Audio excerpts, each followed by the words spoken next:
right, so welcome to the EricSwannRacing.com podcast. This is number 80, and today I have Johnny Rock Page with us.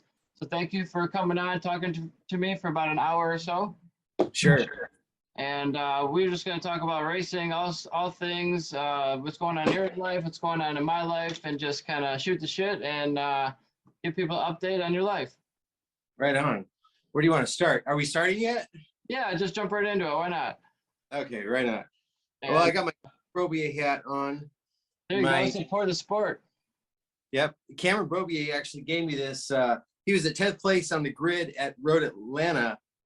And then I came up to him and I go, everybody likes to come from behind winner. And then he looks at me, and I was recording this whole thing, so it's going to be for my next movie. And then he came back and won it. And then and then he threw me the hat afterwards. That's awesome. Dunlop hat, tire vendor. It's what? Dunlop hat, tire vendor, but he signed it? Yeah, he signed it for me.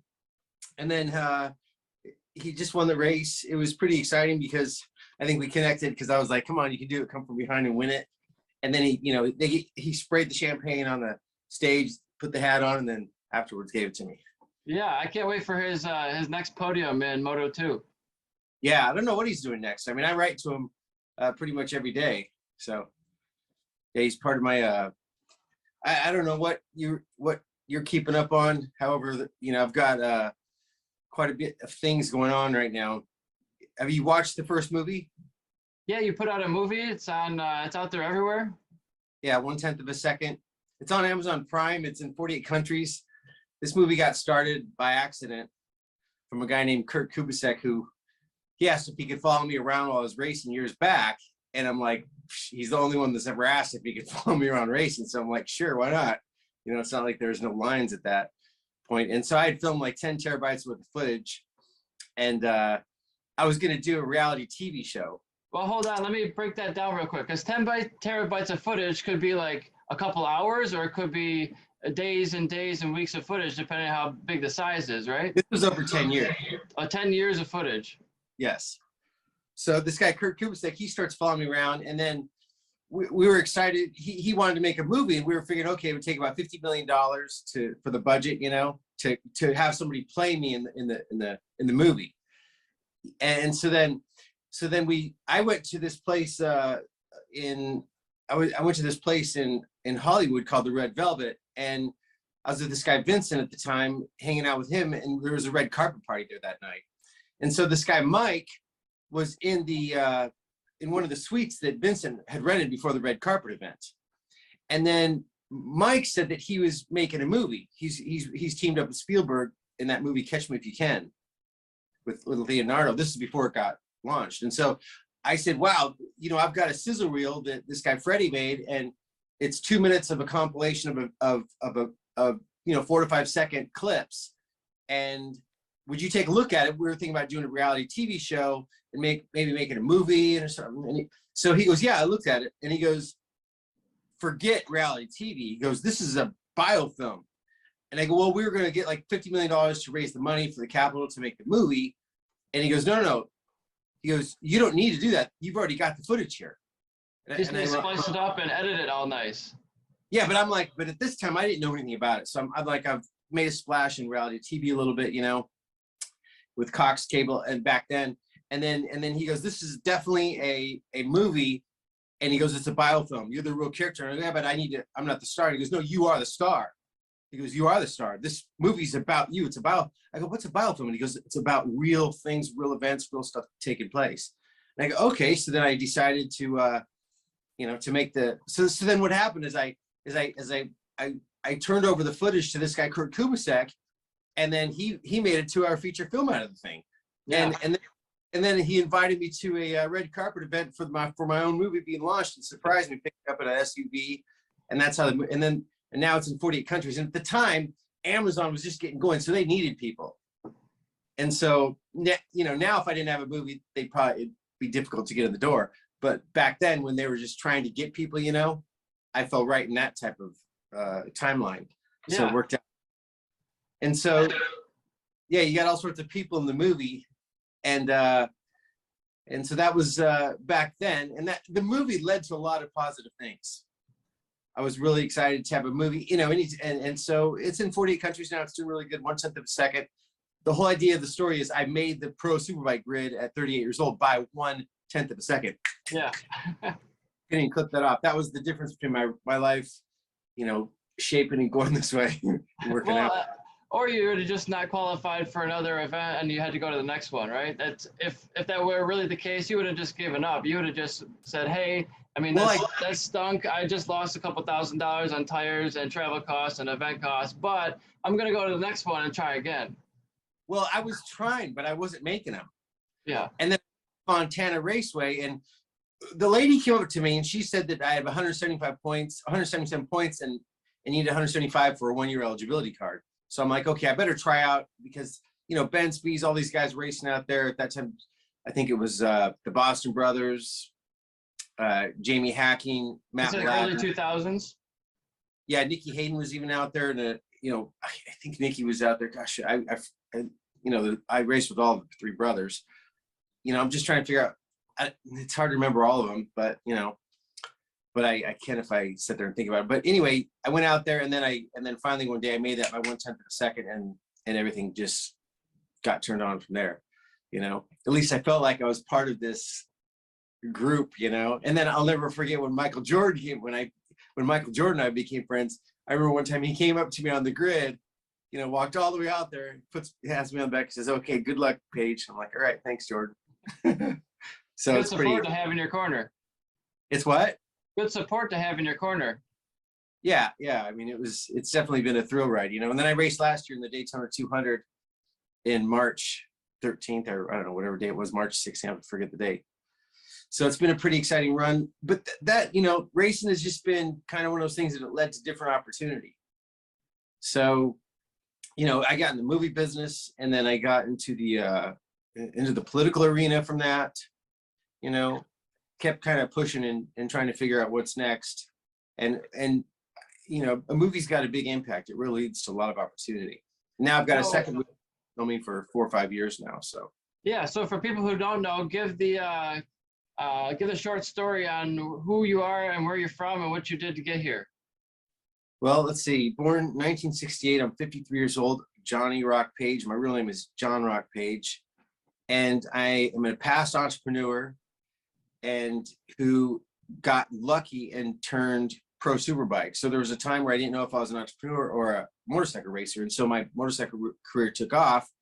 And then with all the accidents and head concussions I got along the way, I ended up becoming a full-time superbike racer in the process, just kept holding on to that dream and that opportunity. And then I got into the political arena, September 9th, 2014,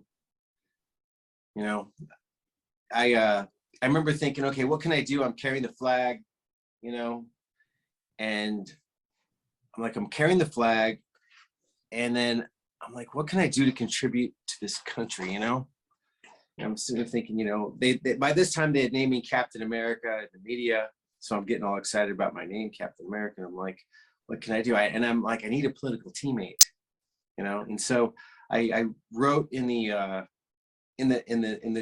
road racing world. I'm like, hey, what about Paris Hilton? She's got kind of a, she's very patriotic at the time, and she still is today. And then I'm like, so then I ended up going to this place in New York, and it was a fashion show going on. By this time, the publication was already out there, and then Justin Bieber was there, J-Lo, and what's his name, Ryan Seacrest was hosting the show. And so then I showed up to the place, and then they sat me front row. So Ernie and I, we both sat front row. Marcel Ernie was a superbike racer, Canadian. Oh yeah. So then all of a sudden I've got these dream big, anything possible bracelets on. They say Mark 10:27 is scripture, all things are possible with God. And then it's Johnny R. Page, dream big, anything possible. I got all this, and then I put this song Come Alive on there, which happened to be one of Paris's songs that I liked at the time. Never really thought much about it, just kind of did it out of fun, And then I turn around and I got these brand new bracelets that just showed up, right? And I turn around and Paris is sitting right there. And I'm like, what the heck Paris is doing? By this time I already put an article saying I'm looking for a political teammate. you know? And so then she got seated front row and I got seated front row. And then during the break, you know, I'm like, hey, you want to be political teammates? What are you saying? She says, yes, let's do it. No hesitation, fist bumped me and we shook hands on it. Marcel Ernie took a picture and that was that.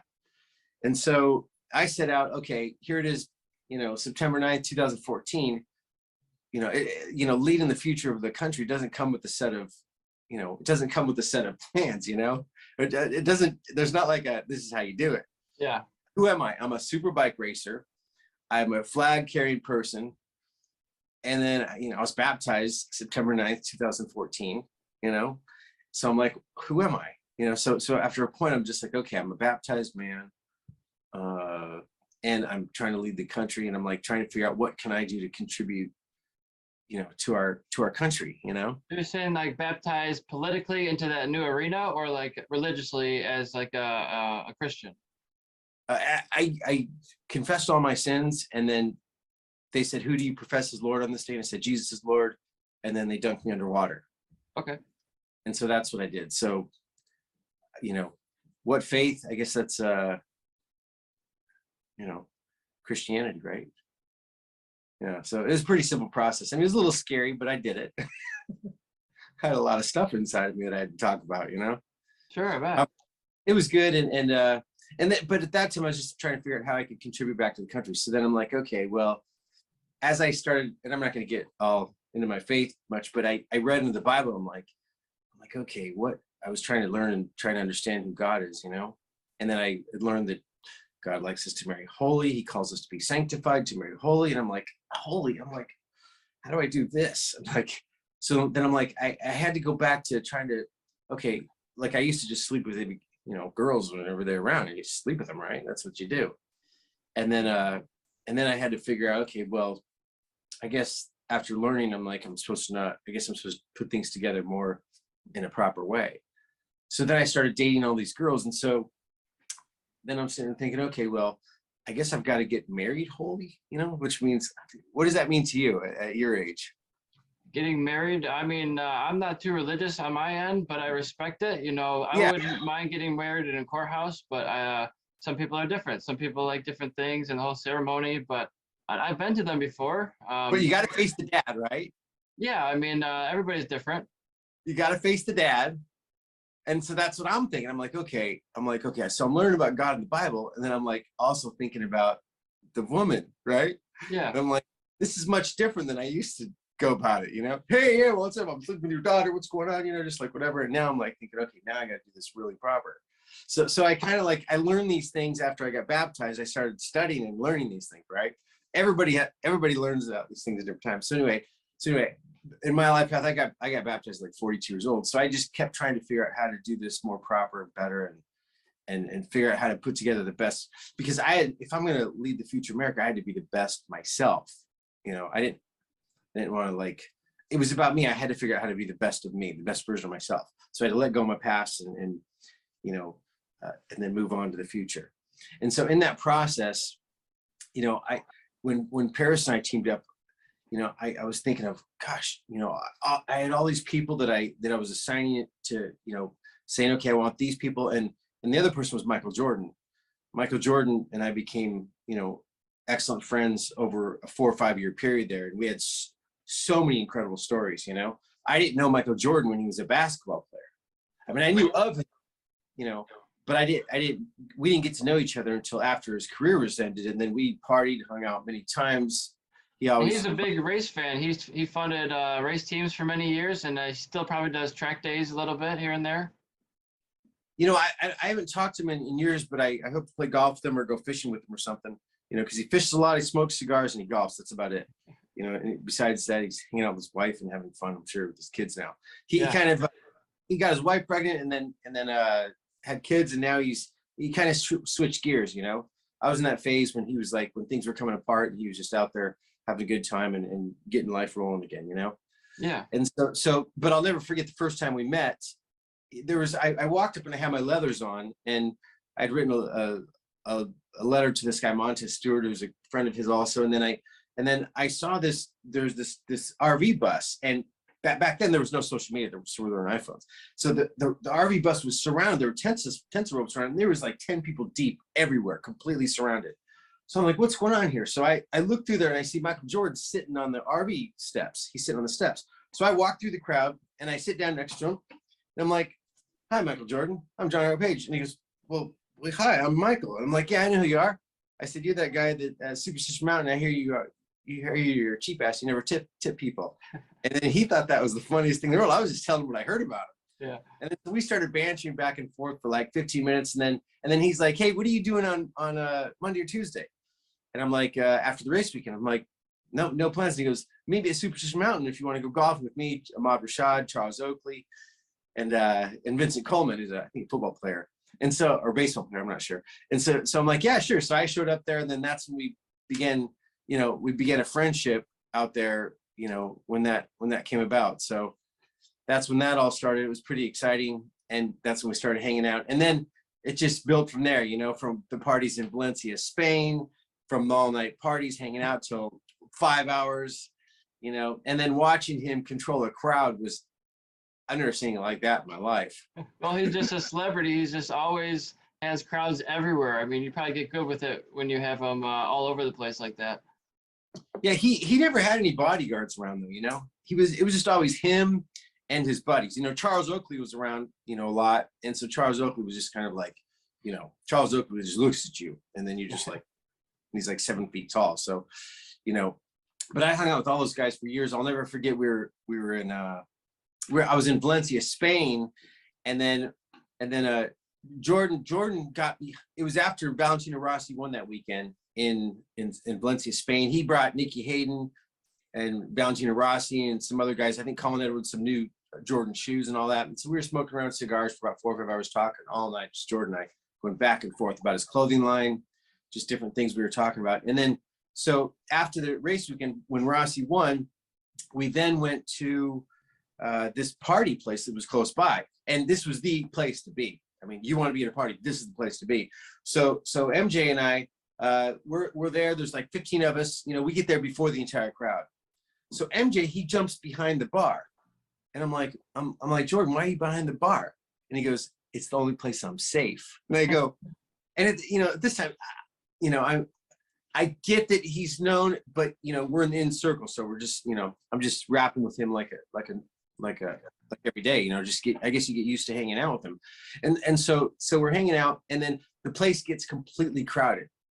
There's 2 rooms. There's like 2,000 people in this one room, and there's like nobody in this next room, but they're connected. 2 different parties going on, right? And MJ goes like this. He goes, hey, Paige, watch this. And I go, what? He walks out to go to the bathroom, right?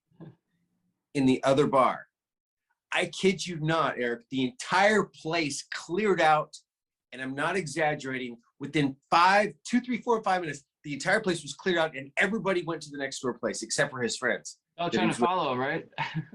And then Jordan comes back and the place filled back up again.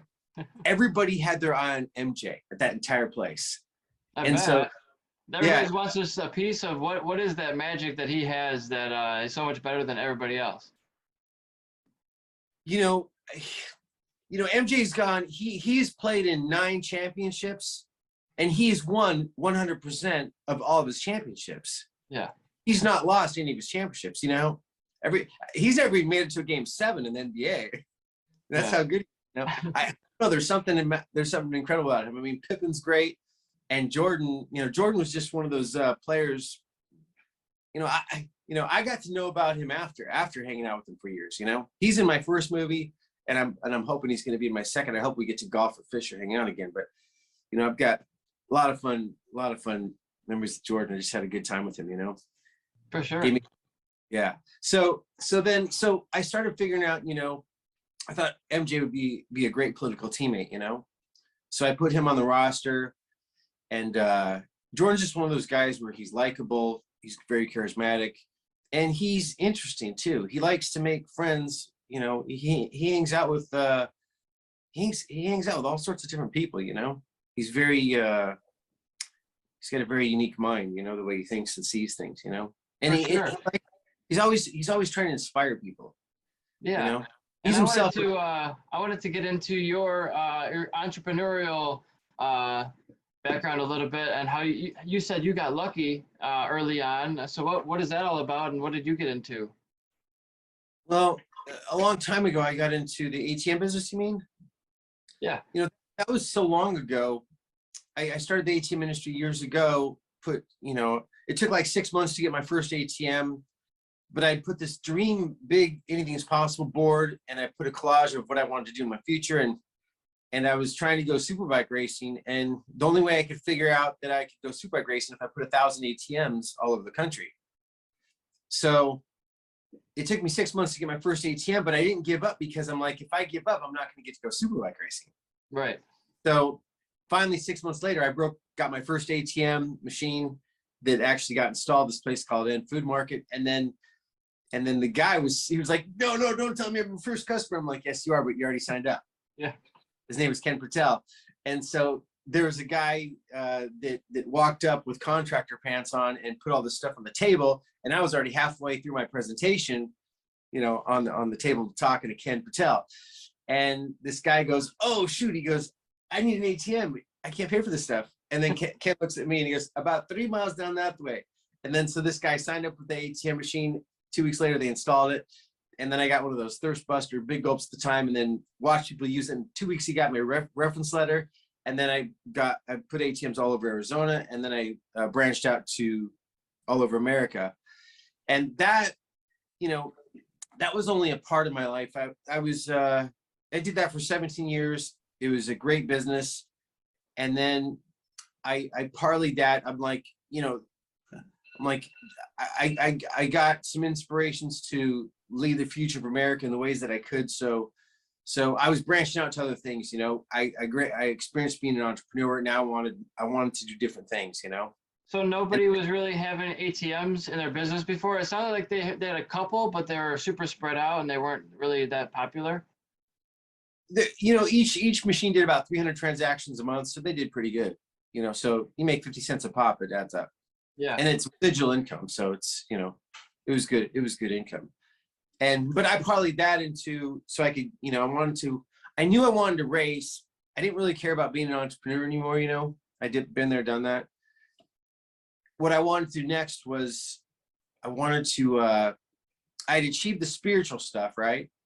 My walk with God became really strong and is extremely strong today.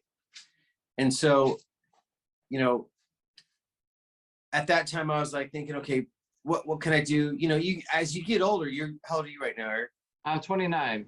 Okay. So as you get older, and when you have children, you start doing these things, you start thinking, what can I do to contribute back, to my country, to whoever it is, So I was trying to think of all these different things, like how could I contribute back? So in September 9th, 2014, then Paris and I teamed up politically. We're both like, yeah, let's do it. Let's lead the future of America. So I met Mr. Hilton. I met Nikki. I met all the family. I even met the person that Paris was with, this guy, Chris Silka, that she was dating before the guy that she married. And so her and I have been political teammates all this time. So I started meeting people, going out there and into Hollywood, and because I was trying to figure out what can I do. I'm racing, carrying our flag, then so I'm just pushing the boundaries, trying to figure out how I can contribute. And like I said, it doesn't come with a set of instructions, right?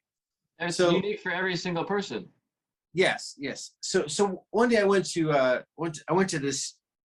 church one day, and this girl asked me to baptize her, So I'm like, okay, so I'm like, I've done a few of those at that time. So I decided, okay, I'll baptize you. She's been studying for like 10 years.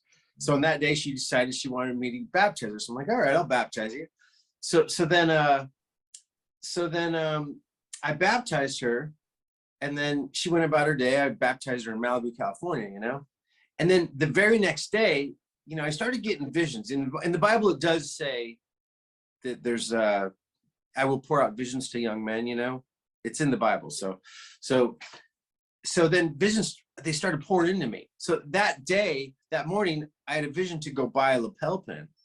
So I went and got this lapel pin. It was double clasped, so I could wear to my superbike leathers. That's how I see it. And they usually come with just one pin. This one came with two.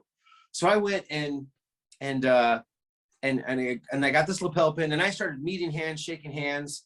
You know, I met Bill Gates. I met Melinda Gates later at a different point. I met Larry Ellison. You know, I started meeting all these people, you know, as I was building the campaign. You know, I was just taking pictures and meeting people, but I didn't understand. I was doing everything in faith, hoping that it was working, right? And then this is, now we're gonna go kind of, this is pretty exciting, like some American history. This is a real part of it. So December 27th, 2018, I'm hanging out, no drugs, no alcohol, I'll make that really clear. I was at this lady's house. Her daughter's name is Zoya Sorotenko, and her mom's name was Katya. And so they went out of town, and I was there, you know, after Christmas by myself. I watched that movie Last Kingdom with Uhtred, you know, that guy. And so I was watching that movie, and then at night on December 27th, 2018, in the morning, a gold crown gets placed on my head. And so a gold crown literally got put on my head, and I'm like, what was that? And I'm like, what just happened to me? So I wrote down the time, and I recorded 8:21 a.m., you know, December 27th. And then I was like, I've made crowns in the past, just pretend, you know, I'm king and all this stuff like that, right? And then I actually got crowned king. And then 2 weeks later, like February 2nd or 3rd, the crown shows up again, and the Royal Purple Cross gets put on the crown, and it gets put on my head again. I'm like, what was that? And so I broke down crying, because I was like so overwhelmed, because I'm not used to this Harry Potter life, right? That's completely Harry Potter. You know, I've watched the movies, different things, but this is like, this really just happened. So I had this guy, R.D. Baker. God sent a message to me to go visit this R.D. Baker. So I'm like, okay. So I go visit R.D. Baker, and R.D. Baker goes, I know exactly what that is. You're a leader of the country. He goes, I know exactly what that is. He goes, and because the words were Jesus Christ out of the Nazareth when I got crowned. So God crowned me. And so he goes, I know exactly what that is. He's baptized like 1,000 people. He's been in there a lot. So I'm sitting there thinking, okay, it broke my mind, you know. It also broke my mind when I decided to, you know, campaign to lead the future as president, you know. And so tradition went out the door as far as American history goes, because normally there's a tradition, there's either this party, this party. You get your options, that's it. But when a king comes through crowned by God, that's a whole different set of rules, right? So I got to go with my Superbike leathers, meeting people, taking pictures, sharing stories.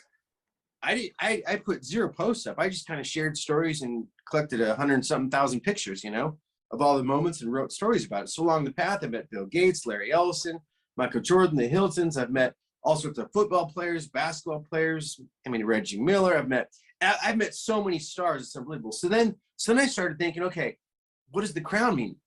This is where it gets interesting, because I'm 53. I'm not as young and good looking as I used to be, you know, like you're very young. You got that youthful look, but at 53, you don't have that luster. However, one thing that I had in my arsenal now was being crowned king. It offers a whole new opportunity. So when I marry a woman, she automatically, according to history, if you look up the history, when a woman marries a man that God has crowned, she becomes a legit, true queen. So that's America's first historical queen through marriage to me. So I'm sitting here thinking, okay, so I understand the insanity of this thought, right? I get it. I get that it's out there, but it's Harry Potter, but isn't it fun? So at this time, you know, I'll back up. Before I got crowned, I met this girl, Lindsay Polky Leziter. I was on the beach after my accident, bad head injury, and this girl looks like Jackie Onassis, but a modern day, right? Absolutely stunning. So I'm gonna provide some of these pictures for the story. This girl's brunette. She's 5'9". She's literally a 10, like absolute knockout. So we exchanged numbers by the beach. She invites me up for a photo shoot. I've got these brand new Superbike leathers that were in the cellophane package. They've never been worn by anybody, right? So I bring them on set after we did a photo shoot for her magazine that she was putting together. You know, they paired us up a lot. And then I bring out my leathers, and then she smiles at me, doesn't say one word, and then puts them on. and she comes out looking like this. I'll give you the picture. She's absolutely stunning. So then I'm sitting here thinking, so then after that, we after the photo shoot, we both went and hung out in her Jeep, and we were sitting there for about an hour talking like face to face, like this close to one another. And I just was like, I'm trying to lead, set the example myself, lead, carry this proper holy path, right? Staying away from sex before marriage. It's like, right? All these things I'm thinking about. She tells me her dad is the biggest Jesus follower. And I'm like, okay, so now she's put me in check.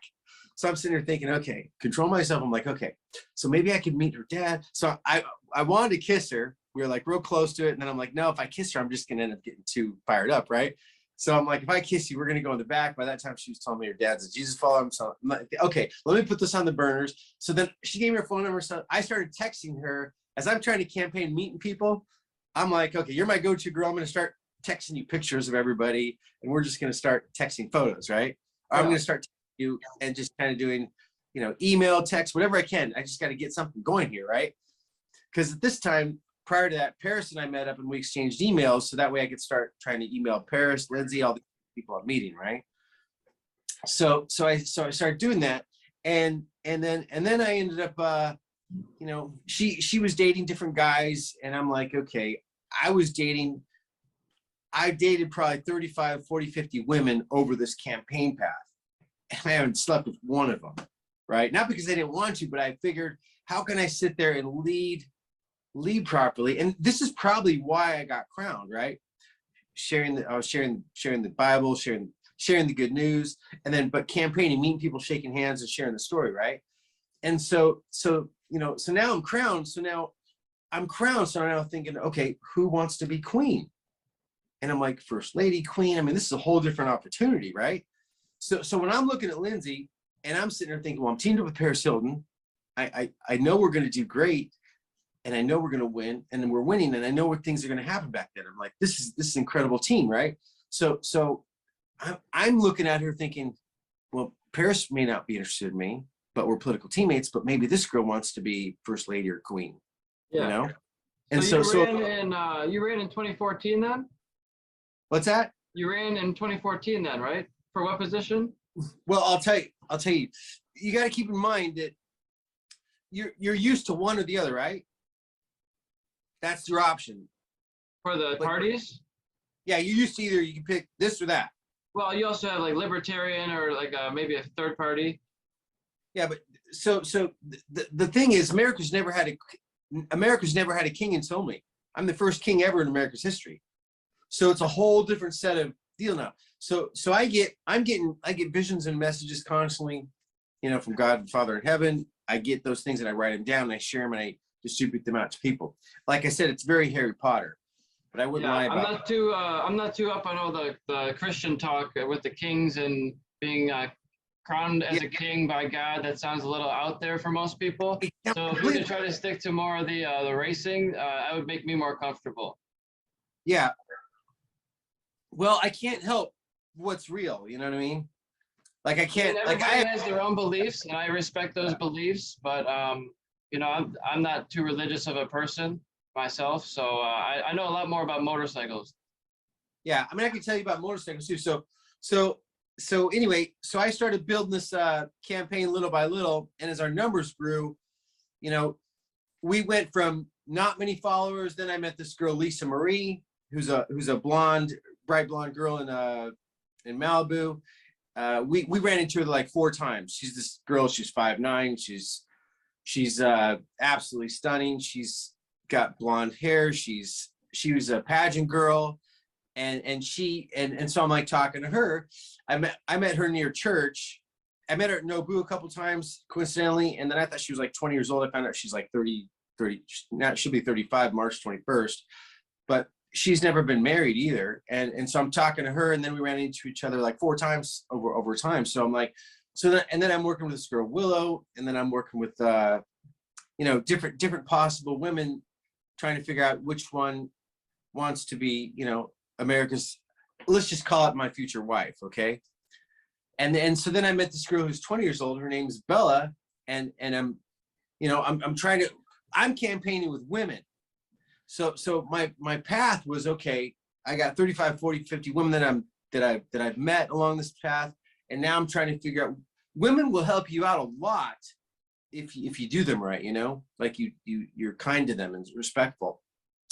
And so I dated a lot of these girls, and then we were at no followers, and then we got up to where we had like what was it, 50,000 people in our alliances, you know, that had formed. And then we got to where we had 1 million people in the alliances, and then it went to 10 million, 20 million, 30 million. Today it's at over 45 million people in our alliances. And you're talking a massive long list of celebrities. I have campaigned.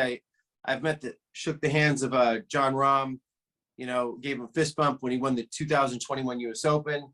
Shambo, you know, Bryson Shambo, got to meet him, his brother. And so I got to hang out with Tiger Woods while he was sitting there golfing, you know, at the range, like, you know, 5 feet away, just hanging out with him. And Tony Finau, you know, Justin Rose, you know, I've met such a long list of celebrities and been photographed with so many people. And then I met the paparazzis. They were constantly photographing different photos when I'd hang out with, helping them out, do work and having fun with them. I got to know all these guys, and then it started building, you know. And so I did this with 0 posts, all through stories and all this. And then when I met Bill Gates, that was very unique. I gave him one of these bracelets. You know, we met in the bathroom of all places at Nobu. I'm pushing the door and Bill Gates walks in. I'm like, hey, Bill Gates. So Bill Gates was in there. And then we met afterwards, and I showed him a picture of my racing, and then I asked if I give him one of these. And then, you know, so the campaign is built over time, you know. And so then, you ran in, you said 2014? Well, I've never stopped campaigning, actually. I've never stopped. Right now our alliance is over 45 million people. So that's over 13.5% of America's entire nation are aligned with what we've got going on, you know. And so what do you normally or how do you normally do in the polls? Like, where do you rank in there, and like vote count, or do you have like a tally over the years? No, I get my numbers input, they get given to me, and then I share them with everybody, like where we're at. So, you know, we've got contributions that are set up. It's like the way I see it, that's been shown to me, it's like a massive puzzle. You know, like all the pictures, like all those things, the plaques you have on the back wall. Imagine that whole thing was broken up into tiny little puzzle pieces. And you never know which puzzle piece is going to be put into your mind at the time that you're going to work with, right? Because you don't know if it's going to be from the past or the future. You're not sure where it's coming in from. So you get that. That would be like what you call a vision or message, and then you share it with the campaign. That's how campaigns work, and then they build up, if that makes sense. But I'm not the one that decides on which puzzle piece is going to come in, you know. And that's what creates the fun and the excitement in it. So it's like a puzzle piece. I never know which part is going to come in at a time, and so I just kind of build it from there. Last year I got to race in the Daytona 200. You know, I carried the names of what I call the 55 strong Jesus Christ Lord team, which consists of a lot of people, a great list. And then from there, I had Tiger Woods' name on the bike, Tom Brady's name on the bike. I have, you know, this girl, Lisa, I put her name on the bike, along with a big list of people, and just kind of raced, carried the flag, and did my thing, you know, tried, you know, always making my presence, you know, known in the ways that I could. And believe it or not, you know, I can't explain how it works. I just know when you catch the wave, you catch it, it works. So it's like, so, you know, and you've been doing Daytona for a little while now, and they even pay out to top 40 positions, like $175,000 purse with throughout everybody. That's a pretty cool thing. Yeah, and then you get your sponsors who give you money too. Like they'll say, okay, we'll give you this if you do this, you know. So you get all kinds of deals from racing events. I did really well. I got a 10-day notice last year, and I wasn't in shape, but I was in probably 70% shape. And I went there, and I got really fortunate, got a good bike to ride. I rode Josh Harron's bike from the previous year, and it was tuned incredible. I've never ridden a bike so smooth, you know. That was the Yamaha? Yeah, it was his Yamaha. He got called to race in something else, so he wasn't allowed to race the Daytona 200 after setting the pole on it, you know, in 2020. Yeah. We were racing. A chance to defend. We got canceled in 2020. We got canceled. So tell me about that. You guys already did practice, already qualified, and then what happened? Well, politics. I'm there I'm there as Captain America racing, right? And at this time, we're making our presence known by writing a lot of letters. And I got the whole race community that's coming on board. They're starting to catch the vibe, you know? I got Valentino Rossi, I got Mark Marquez. I started from, got Ben Spees with the flag, and I started from with the best of the races, and then all these people started taking photos with me, and then it built. Like, I didn't know that it was going to build into something, like I said. And so getting Rossi's endorsement was pretty exciting. That was awesome. And so what was the question again? I went blank. You're at Daytona and racing, Oh, yeah, and it just got, we just did practice and qualifying. This is 2020 March. Yeah. So we're sitting there, right? And then at this time, politics was going on.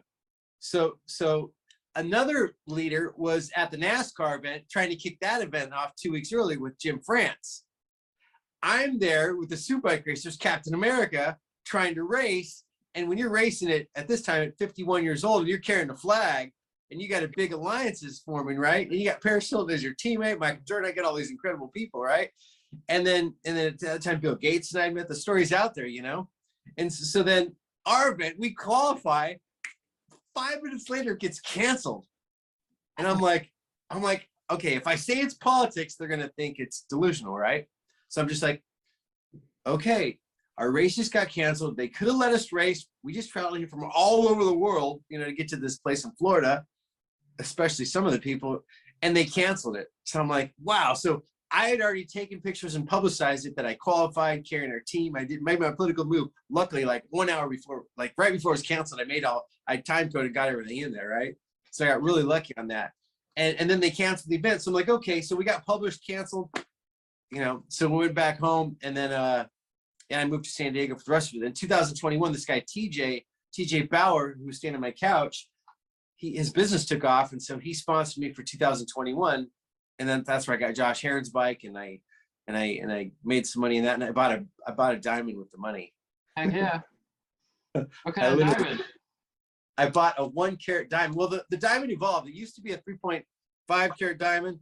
And then dang, I can see it from here. It's almost blinding me.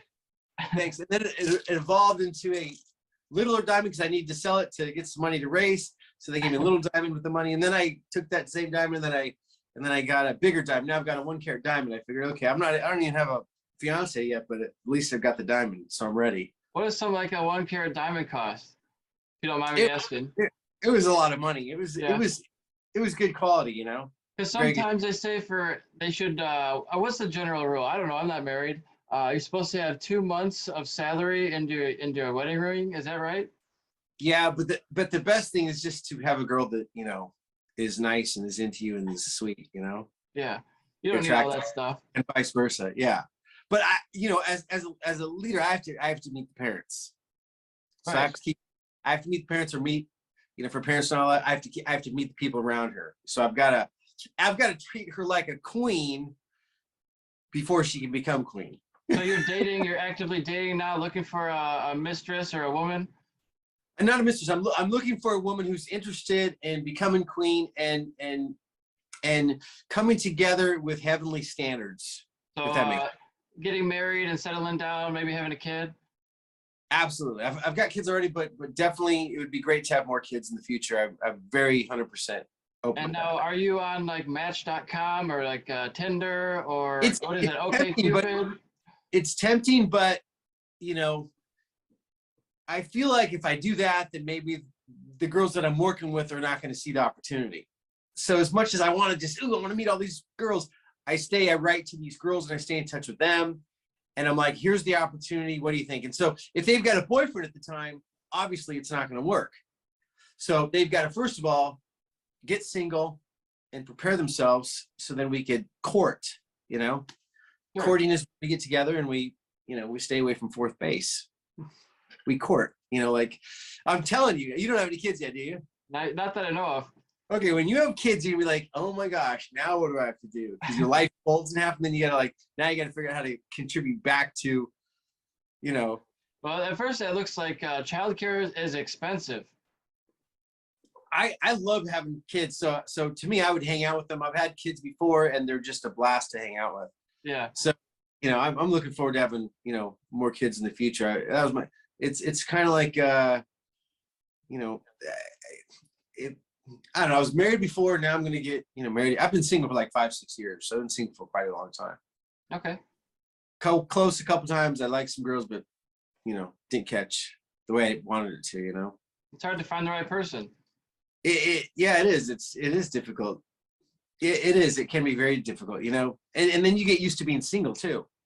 Yeah, and now, I read a book, Aziz Ansari, the comedian. He wrote a book on modern love, I think it is, and he talks about, 50 years ago, most people married the person on their block or in their neighborhood. And now Yes. you have a global environment where you have 4 billion options or so and everybody's moving around. You're always thinking, oh, there's something better out there, and you can never like settle down because there's so many options. It's just such an abundance.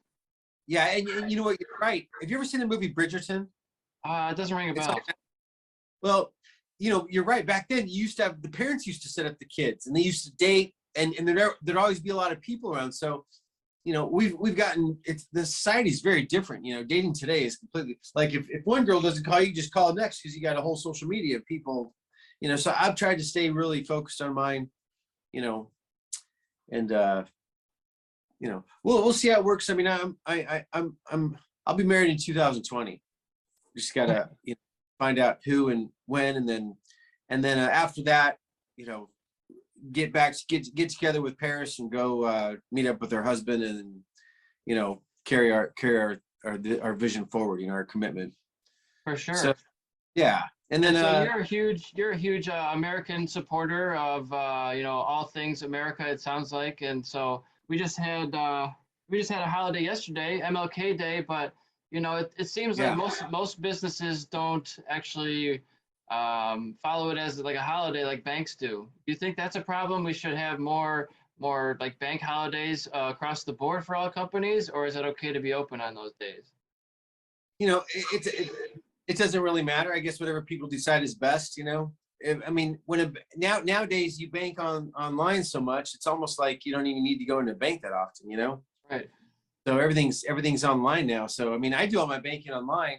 I go to the ATM sometimes, but I, everything's online now. And then everybody's got their their Bitcoin or their different types of technology that they can buy. Doge. You like Doge?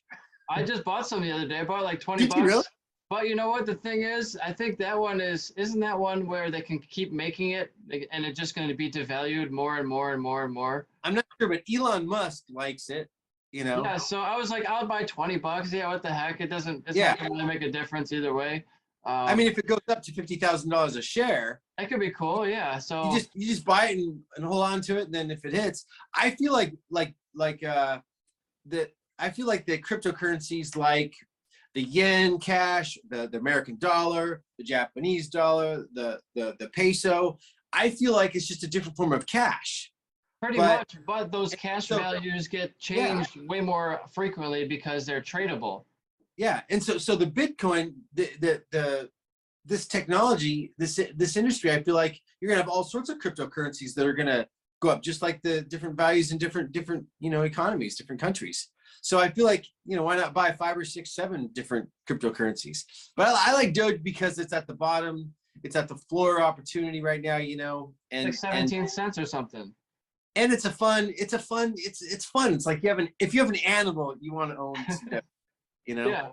Dog. There's actually some of them I just realized I've been learning a little bit more about it. I think everybody kind of is, and it's gaining more popularity. But some of them actually give you like a dividend. They have one of them was 5% dividend, and it just got like 0.7 of a penny the other day. Oh wow! So I mean, it's like nothing, but yeah, it's cool though. After a while, who's gonna win this year's Super Bowl? Yeah, I know. So if it goes up, that's great. I think like crypto and Ethereum and Litecoin and all of those are going to be going up. I don't know about how much, and maybe they'll level off at some point, but it's definitely, people are accepting it now. You see on businesses, Bitcoin is accepted sometimes. Yeah, that's pretty cool. Evolving. it takes the government out of play and allows the people to manage themselves. And like I said, our country is really different than it used to be, you know? Yeah, I think anytime you can take government out of it, is a Well, good the government, thing. I heard it dissolved. Like Did the it? actual, the corporation dissolved. It literally got dissolved. Yeah. So America is going under some trials and tribulations right now. But I back to cryptocurrency. I think it's a good investment. It's fun. You can buy a little bit and then see if it works out, you know? Yeah. So I think it's pretty cool, you know? And we are kind of at the base floor of it because some of them are just coming online. So you don't know if that's a good thing or a bad thing. It's very up and down. Yeah. So if you're looking to buy a house tomorrow, don't put all your money in crypto, probably, but you never know. But what if Doge goes? You're 29 right now. What you buy? Let's say $500 worth of Doge, and then let's say that it goes up to 50 grand, you know, for each one, and maybe you sold off some of it, but you kept some of it, and all of a sudden now you've got yourself, you know, a couple $1 million from when you bought it really inexpensive, because they're all really low in the beginning, you know. And then Sure, eventually, the hesitation is that it goes to zero, or it goes to like a penny, you know, or like well, a when you 7 put tenths of money, a penny. yeah, when you put your money into it, you got to think of it as gone. Yeah. You know, I mean, don't invest to try to make it. Just put it there and see what happens. Yeah. You know, consider it like Vegas money. Yeah, if you have a couple extra $1,000, it's a no-brainer. You should definitely do that. Yeah. I've heard of people, and don't take my financial advice. We're just talking to have a conversation. But I heard Mr. Money Mustache is a guy I listen to, and he's a guy. He's got like a nest egg of money, and he's never working again type of thing. Really? And Yeah. I'm like, that's a one way to do it. He's not out there, you know, racing bikes or getting Maseratis. He's living, you know, very frugally, but having fun and enjoying himself and, you know, raising his kids and not having to go to work. I'm like, that's great. And he says something like, you shouldn't probably have $10,000, $20,000 in the bank in an emergency fund because that's not making you any money. You should probably invest that somewhere in mutual funds and stocks, maybe in crypto, like somewhere. Do something with it. Don't just like waste that $20,000 of earning potential. Yeah, it's when you have money invested, it's always fun to at least you've got some hope in there. Like maybe it'll hit, but at least I've got you. It makes you feel like you're, you know, you got an opportunity. You know, the NFT market, I don't know anything about that. That's like a whole different market. I see people talking about it, but I'm like, NFTs. It'd be kind of cool to take a superbike photo, you know, my Captain America look and make an NFT out of that. I was looking into it. It looks like it costs like $300 to make your own NFT. Okay. So you just take a photo and then send it in, and you can kind of get one created. I mean, at least for your own NFT, why not? It's kind of entertaining. You know, I don't really know much about NFTs to have a conversation about it, but I think it's fascinating. I feel like the person who's, I'm a 9-year-old grandma who just saw a cell phone, like, NFT, what is NFT? Right. Yeah. So back to the movie thing, I think we were talking about the second movie is going to be incredible. Sure. Oh my gosh, Eric, you should see how much film I've got I've got so much film that I made, and this time I knew how to go about it, you know? Yeah, so you've been through it once before. You kind of got the lay of the land and how everything works, and now you got the full force, maybe a little bit better footage, better cameras, and know what you're doing more. I've got 4 or 5 years of footage filmed, and then it's just going to be an incredible story. I mean, it's going to be really amazing, and then it's going to have the credits are going to be massive. I'm going to have, you know, probably 1,000 different pictures in there with all the credits, just the people that the people I've met in the past, Justin Bieber. I mean, I've met so many cool people on this path that, you know, and all the superbike racers, put everybody's photo in there and then thank everybody. And then of course, include a lot of video shots that I put in there. And then the last part that the film is in need of is the love story. Okay. You know? Can that be hired? What's that? Can that be a hired place for the movie? Well, it's a biofilm, so it's got to be real, you know? Yeah. So, you know, if a woman comes around me, they know they're going to get filmed. That's how my life is right now. I don't share it. I don't put it out there, but I keep it politically alive. I let people know in my political campaign. I share the videos with them, but I don't share it on any social media. So that way people see what's going on. But I'm going to take that footage and then keep filming. So any girl that comes around, I'm going to film it. And then the editors will put together that movie. And then in that, I see a wedding coming together. and that'll be kind of like, you know, and then we'll politically evolve, do some other things. So I know that some women would not want their photo taken. I'm sure that some women do not want to be videographed or videographed. How do you say that when they're just dating?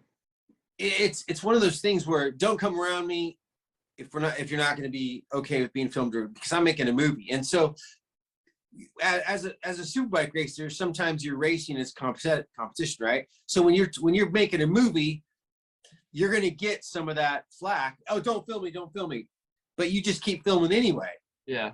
And if they don't want you to film, then okay, fine, it won't film. You know, I mean, you're not going to use face out for that second. You're not going to use footage of someone saying down. You know, you're not going to use that footage anyway. Right. But for those people, what I did say is I said anybody who's in this next movie, you know, let's say it makes $20 million. That'd be like $166,000 per minute if it's a 2-hour movie. So I said, if you're in the movie for a minute, you will get a check for $166,000. That'd be pretty cool. So I promise anybody who's in the movie, they will get a direct proportion based on, and that's based on me owning 100% of it. Sure. If I end up finding a producer that wants, you know, they want 49% of the profits, then I say, okay, the producer gets that. So they would get that money, and then I would get 51% to distribute out. So whatever part I have available to give out to everybody, you know, whether it's in pictures or video, you know, I'm looking forward to paying those checks out. Sure, yeah, it'd be a cool thing to help out your friends with, for sure. I mean, I've got Cameron Bobie and all my racers from my, you know, my racer family in so much footage. I can't wait to send checks to these guys. You know, heck yeah, cool. There you go. Yeah, that's a pretty cool thing for sure. Yeah. I can't wait to see it, man. Do you have any sort of release date, or you're still working on all the editing at this point? I know it's going to be 5-star, and I know the movie's going to be named Believe, and I know that the title cover is going to be a yacht. I mean, the Hiltons, Bill Gates, Melinda Gates, Larry Ellison, all these people are part of our campaign. So, and they've all got yachts. You know, even Jordan's got a yacht. But you know, I get a vision of this massive yacht that I'm on. You know, I'm like, well, I don't own a yacht, so that means something in the future. Like I said, that puzzle piece, like a puzzle comes through. I'm like, okay. Yeah, you'd like to have a yacht? What kind of yacht? Do you have any footage in mind? You know, I just want friends with. You know, Tiger Woods has got a yacht. Yeah. And so, you know, who knows? I don't know. I mean, Bill Gates has got a yacht, and he's friends with Jeff Bezos, who's got a yacht, and you know, Larry Ellison's got a yacht that you know, I've seen it around Malibu. I don't know. I mean, someone's gonna have a yacht that eventually, you know, people with yachts need friends. For sure. Know? Yeah. You know, I've heard of. There was one yacht that had a full crew quarters that they lived on there full time, so that you could be on the boat anytime you wanted. You just, you know, fly into this place and go on your yacht, and there's already crew. It's already running. It's already stocked with food all the time. So they must throw out food all the time because you're not there most of the time, you know. Yeah. It's pretty interesting how that works, isn't it? It's just they're there full time for you. I know. That's crazy money. Yeah, I've been on a yacht. My friend TJ, after the Daytona 200 in March, we went on a yacht in Florida. We caught lobster. I caught a lobster for the first time. I dove down and caught one, you know, and I ate it. Named it Freddie. Poor little Freddie. I ate lobster, and then we got like 14 or 15 lobsters that day, and then we just had so much fun, you know, on this yacht. We had dinner on it. It was incredible. Jet skis. I mean, we had a blast after that. This was after, you know, racing the Daytona 200. We went and partied for 2 weeks straight. Yeah, that's Daytona Beach. It's a beautiful place to be. I was just down there last week for ARMA Vintage Nationals. They had it's like Moto Fest. It was road racing, all the different classes. Oh, cool. And then they had the flat track as well. So I worked both events as a track marshal, race official, corner worker. You know, waving the flags, and that's a lot of fun. A lot of the staff, you know. Yeah, it's pretty cool to be down there and see all the faces that were down there in October. I was down there a couple of months ago. So one of my new jobs is I'm a track marshal. So last year I did 8 events. Oh, cool. This year I'm looking at doing like 39 events. So quite a few. Are you doing Moto America events? Yeah, so Moto America, I'm going to try to do IMSA and I got accepted for Formula One Miami, so I'll be doing that event. Hopefully, I'll be doing some WERA and CCS, ARMA, Yeah. track days, and I've done it. Pretty cool because you get real close up, right where they're, you get Yeah. like sometimes it's too close to the racetrack for my comfort, Right. because they're You catch going a- 100 miles an hour, 4 feet away from me. Yeah. But as long as like every single time I've been there, there's some sort of barrier you're standing behind, like a tire. And you have to get out of the line. Yeah, I mean you have safety, but if something goes really wrong, you better duck, kind of thing. Oh yeah, yeah. I'm hoping to race in Moto America for Superbike still. Yeah, I hope to be there for Daytona again in March for the 200. Yeah, I haven't got it right. I'm hoping. I'm just waiting. If somebody calls or says yes, then I'll go to Daytona and race again. So what does it take for you to get down there? What does it take? Like, do you need a couple of $1,000s? Do you need a bike? About 10 grand. About And that's 10 for grand. tires and entry fees? Bike, tires, everything, and then yeah, 10 grand to do it correctly. Is that renting a bike? Renting someone else's bike? Renting it, or I can call Chuck Graves and buy one.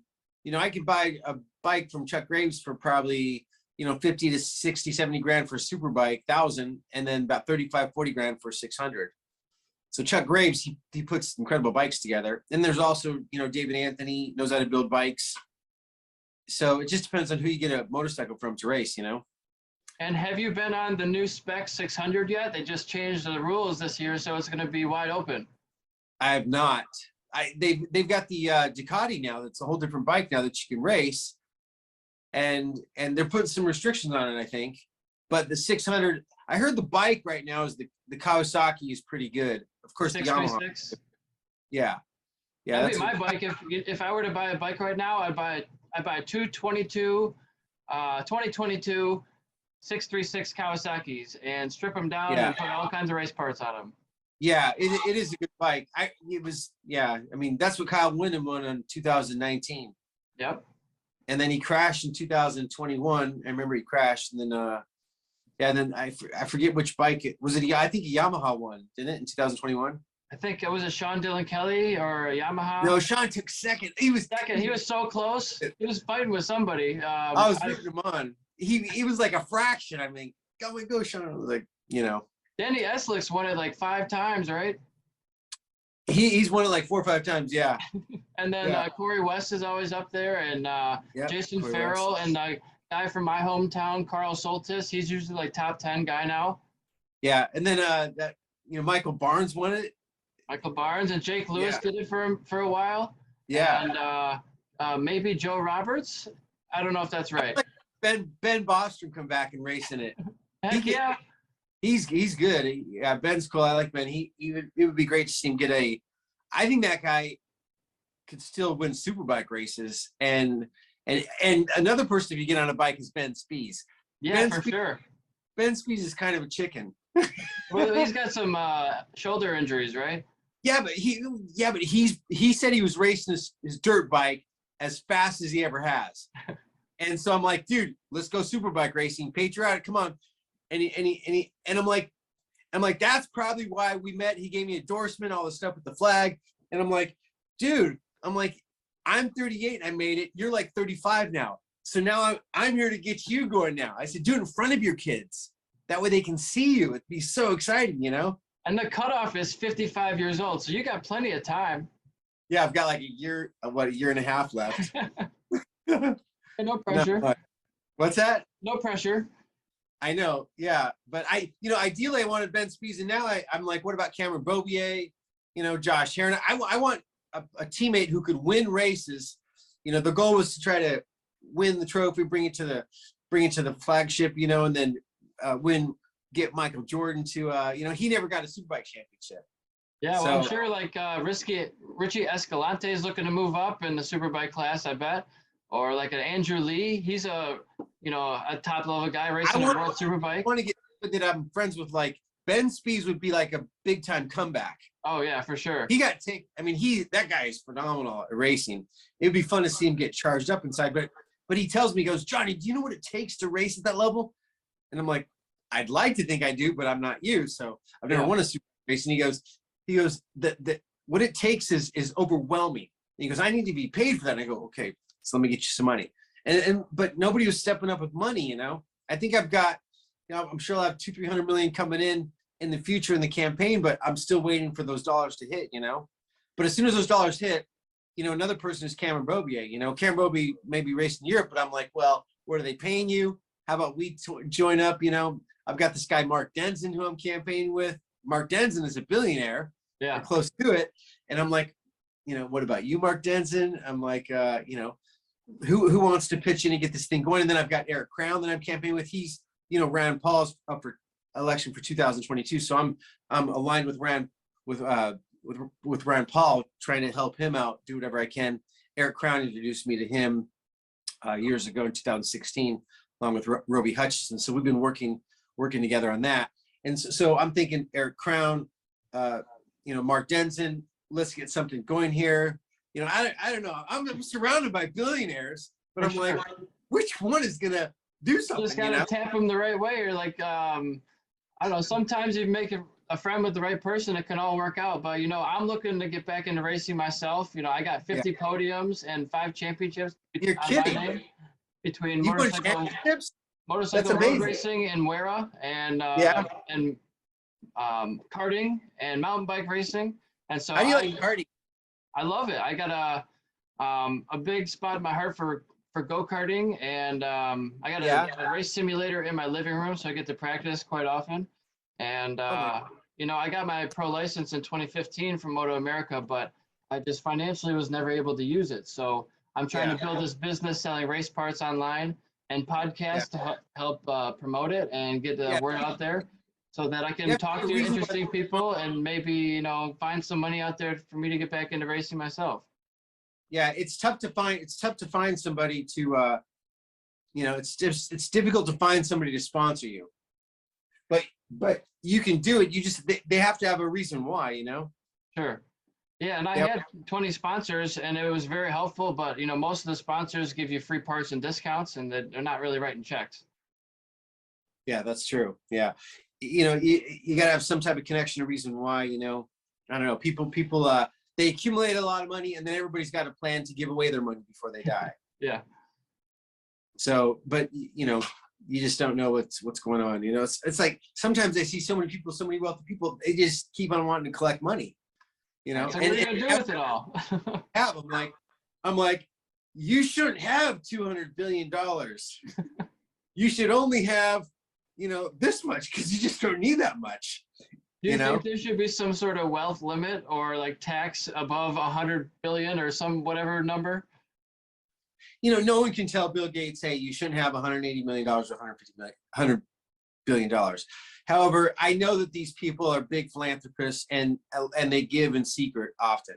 You know, they you know, at that type of, I'm sure they give a lot of private donations that they don't tell anybody about. These people, you know, they're movers and shakers. I'm sure Jeff Bezos gives a lot. I'm sure Elon Musk gives a lot. You know, these guys are extreme wealthy. You know, it's you know, when I met Bill Gates, I got shown a gigantic roll of toilet paper, and then like that's what money, you know, means to him, because it doesn't have any value. You know. Yeah, it's just all goes. But then there, you know, these people are looking for alliances and friendships too. You know, like anybody else, and so you want somebody to like you for not just your money, you know. So somebody who's got a lot of money, they've got a perspective on things, you know. And like Snoop Dogg says, he's got all these friends. He's got thousands of friends, but Snoop Dogg says he's only got 11 friends that are his real true friends. And those friends that come over, they help clean up the house. You know, they help make dinner. They're like friends. They help around the house. They do things, you know. They don't just come over to hang out with Snoop Dogg, you know. Not for show.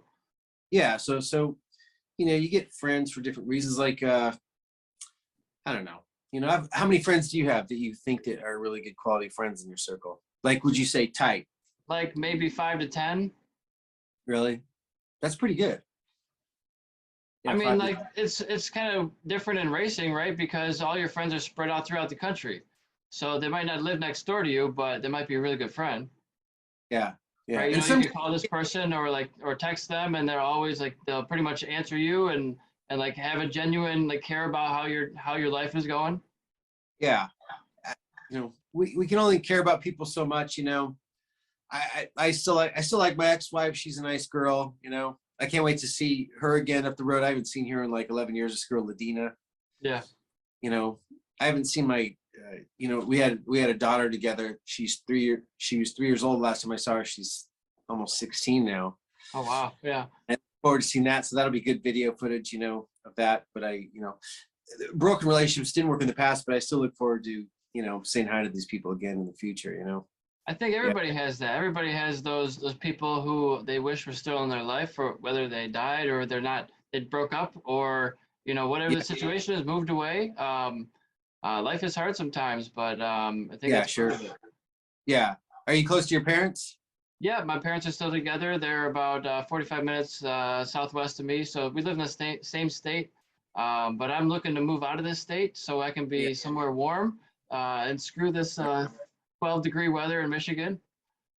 You're from Michigan? Yeah, I live in Michigan. I've always been Metro Detroit area. Ah, right. Have you been out to the big lakes? Oh yeah, we always go out to the Great Lakes, and my aunt lives on a lake, so we always do kayaking and water sports and snow sports in the winter. Right. Snowboarding, wakeboarding. I always snowboarded. I haven't skied yet, but I got a black patch for going switch, both ways. I used to go like every Friday for a long time, but racing's taken over, and I sold my snowboard and boots and bindings and all that stuff. I sell everything on eBay. Oh, do you? Yeah. I'm connected with, Amazon. There's good money to be made there. Yep, I sell on Amazon, eBay are my biggest two, and then my website's kind of third because, everybody goes to the big two, but I heard you connect with like 3 or 4 or 5 products that you find that are at a really good price, and you compete with other products that are on there, but then you get yours in there, and then you can really create some big revenue. Yeah, so I actually have 34 brands of motorsport products in addition to my own things that I sell. So I sell like Driven Racing, M4 Exhaust, Akasato, Akrapovic, all kinds of, Revit, all kinds of brands. Do they sell that on Amazon? A lot of them, yeah. Some of them, Amazon is really restrictive to what you can list. So if it's not already on there, it's like a pain in the butt. So eBay is my first go-to. Toiletries or something where you can sell on Amazon that'll like a widget, some type of widget that you can.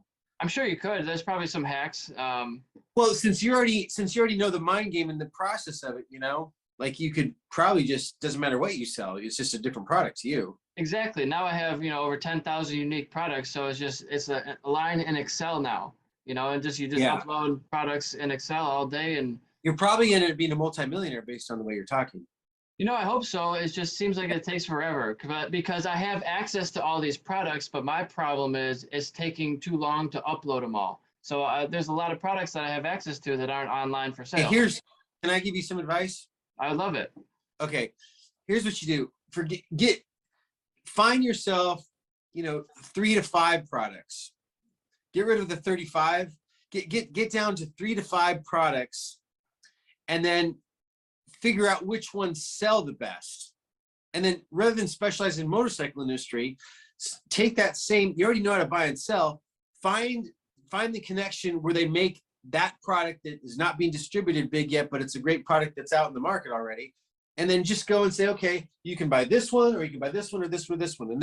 And then you'll give people a selection, and then one of your products they'll buy, like the pins, you can say, okay, which pin do you want, Right. And so you come out with a product like that, put it on Amazon, and then because you don't really care, you're not emotionally attached to the product, you're just emotionally attached to the difference between buying and selling it.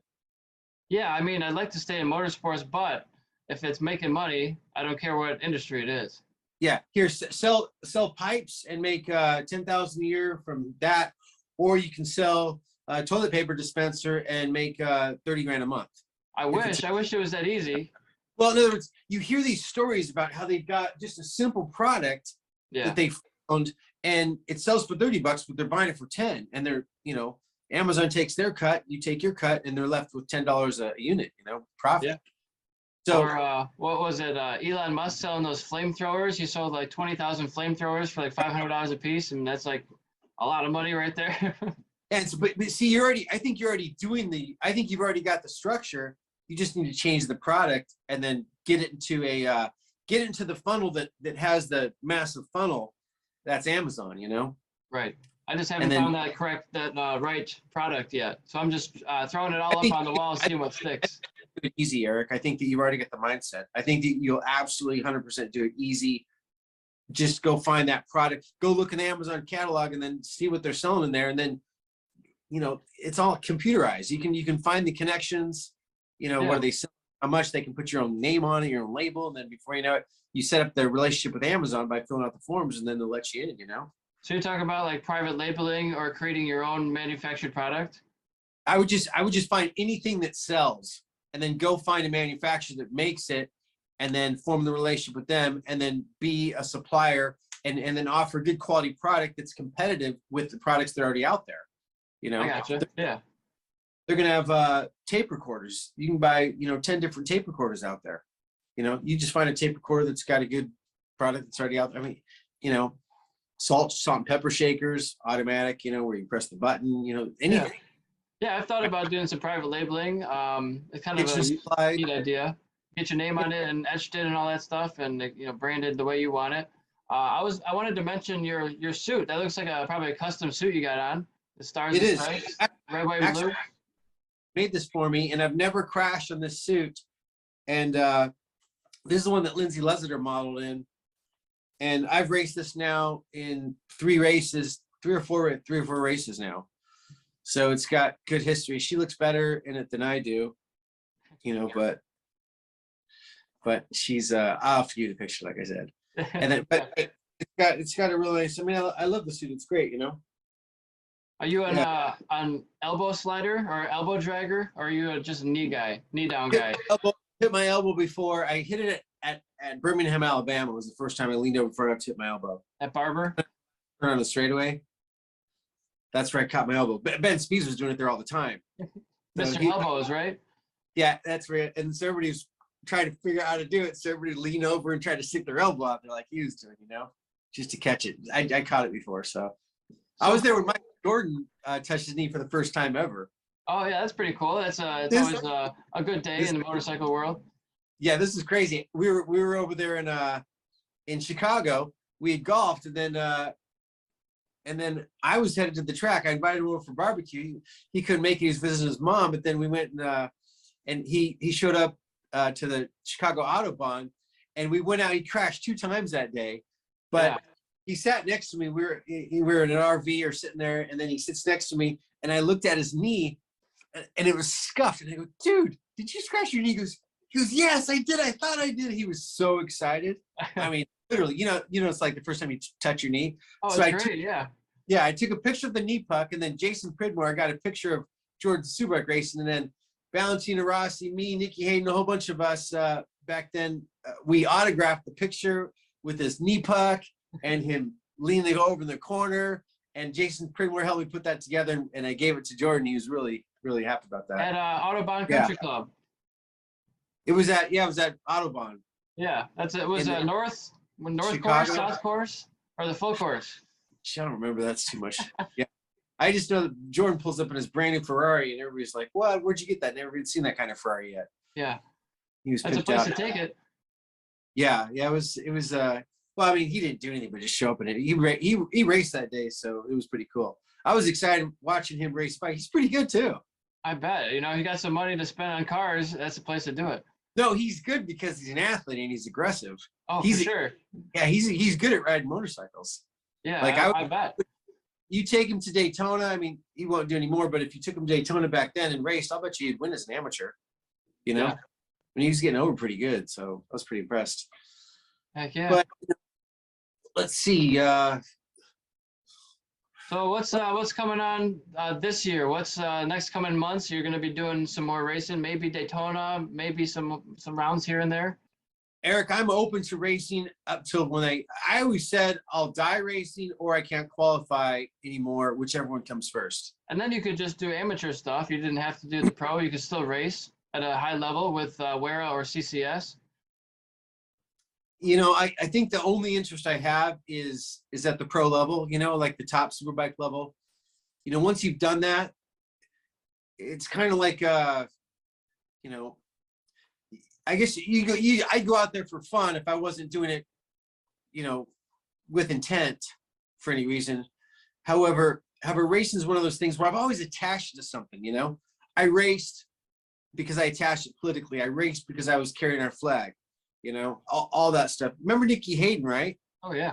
He was carrying the flag in MotoGP. I started carrying the flag, and then he passed away May 22nd in 2016 or 17, I think, or 18, I think. And when he passed, that poured on me, like all that, you know. So it's kind of amazing how that works. And so I always like to race for a purpose, you know, for a reason. Yeah. You know, I was that nerd going out there. I'm not putting my sponsor. I'm putting, you know, I'm writing scripture and I'm saying I'm doing it for this reason and that reason, you know. See, I just like to race. I like that I'm from America, but whatever country I raced or I was born in, I probably carry that flag, you know, either way. Yeah. But I just love the racecraft. You're trying to be your competitors, but also you're just trying to beat yourself. Because if you try to beat the next guy and he's way faster than you, you're probably gonna crash. So you can't worry about him, even though he's pulling away. I can't catch him. That's okay today. You're gonna finish the race and you'll be better tomorrow. But if you crash out today, you won't get to race tomorrow. Yeah. And it's fun having your friends around you. You know, in 2021, my friend Jim Sears, which is my roommate, and then TJ Bauer, and then Joe Sears, all my friends flew in to help me. They had to learn how to put fuel in. We had an incredible pit stop. Yeah. You would have think we've done it for 10 years, how good we were. I couldn't believe how fast they were in the pit stop. They messed up during practice constantly, you know, and then when it finally counted during the race, they hit it perfect. Now, are you using like quick change axles and dump cans, or just like standard stuff? Yeah, doing everything, you know, using the best stuff. Yeah, that's the way to but do they it. had to learn how to use it, which is really funny. So it worked out good. I was really excited. I mean, and we filmed it too. And then TJ bought 2 cameras, 2 high-end GoPros, and attached them by a superbike too. Yeah. So we've got race on board, and it will be great for the movie. So you throw PGA golf in there. You throw all the times I met John Rubb, Bryson Rich, all the girls, the love story, Jordan, Tiger. I mean, you throw it all in there, hilarious, and you just throw all these things. Cindy Crawford, just you name it, bring it all in there. You know, it reminds me of that Drive to Survive series on Netflix, the Formula One series. Yeah. That it seems like it brought a new resurgence to the sport of motor racing. Not necessarily motorcycles, but you know, motorsport, Formula One, and I think that's anything that can be promoting the sport is a good thing. Yeah, and this movie, Eric, is not going to be. It'll probably have. You know, I've got the video where I met Valentino Rossi, you know, and he gave me an endorsement, signed a poster right there. I'm like, Johnny Rock president, and he signed it right there in front of everybody. He's like, yeah, you know, I've got all that video footage. Meet Mark Marquez. That stuff will mean something to us a lot, but that's just one genre, you know.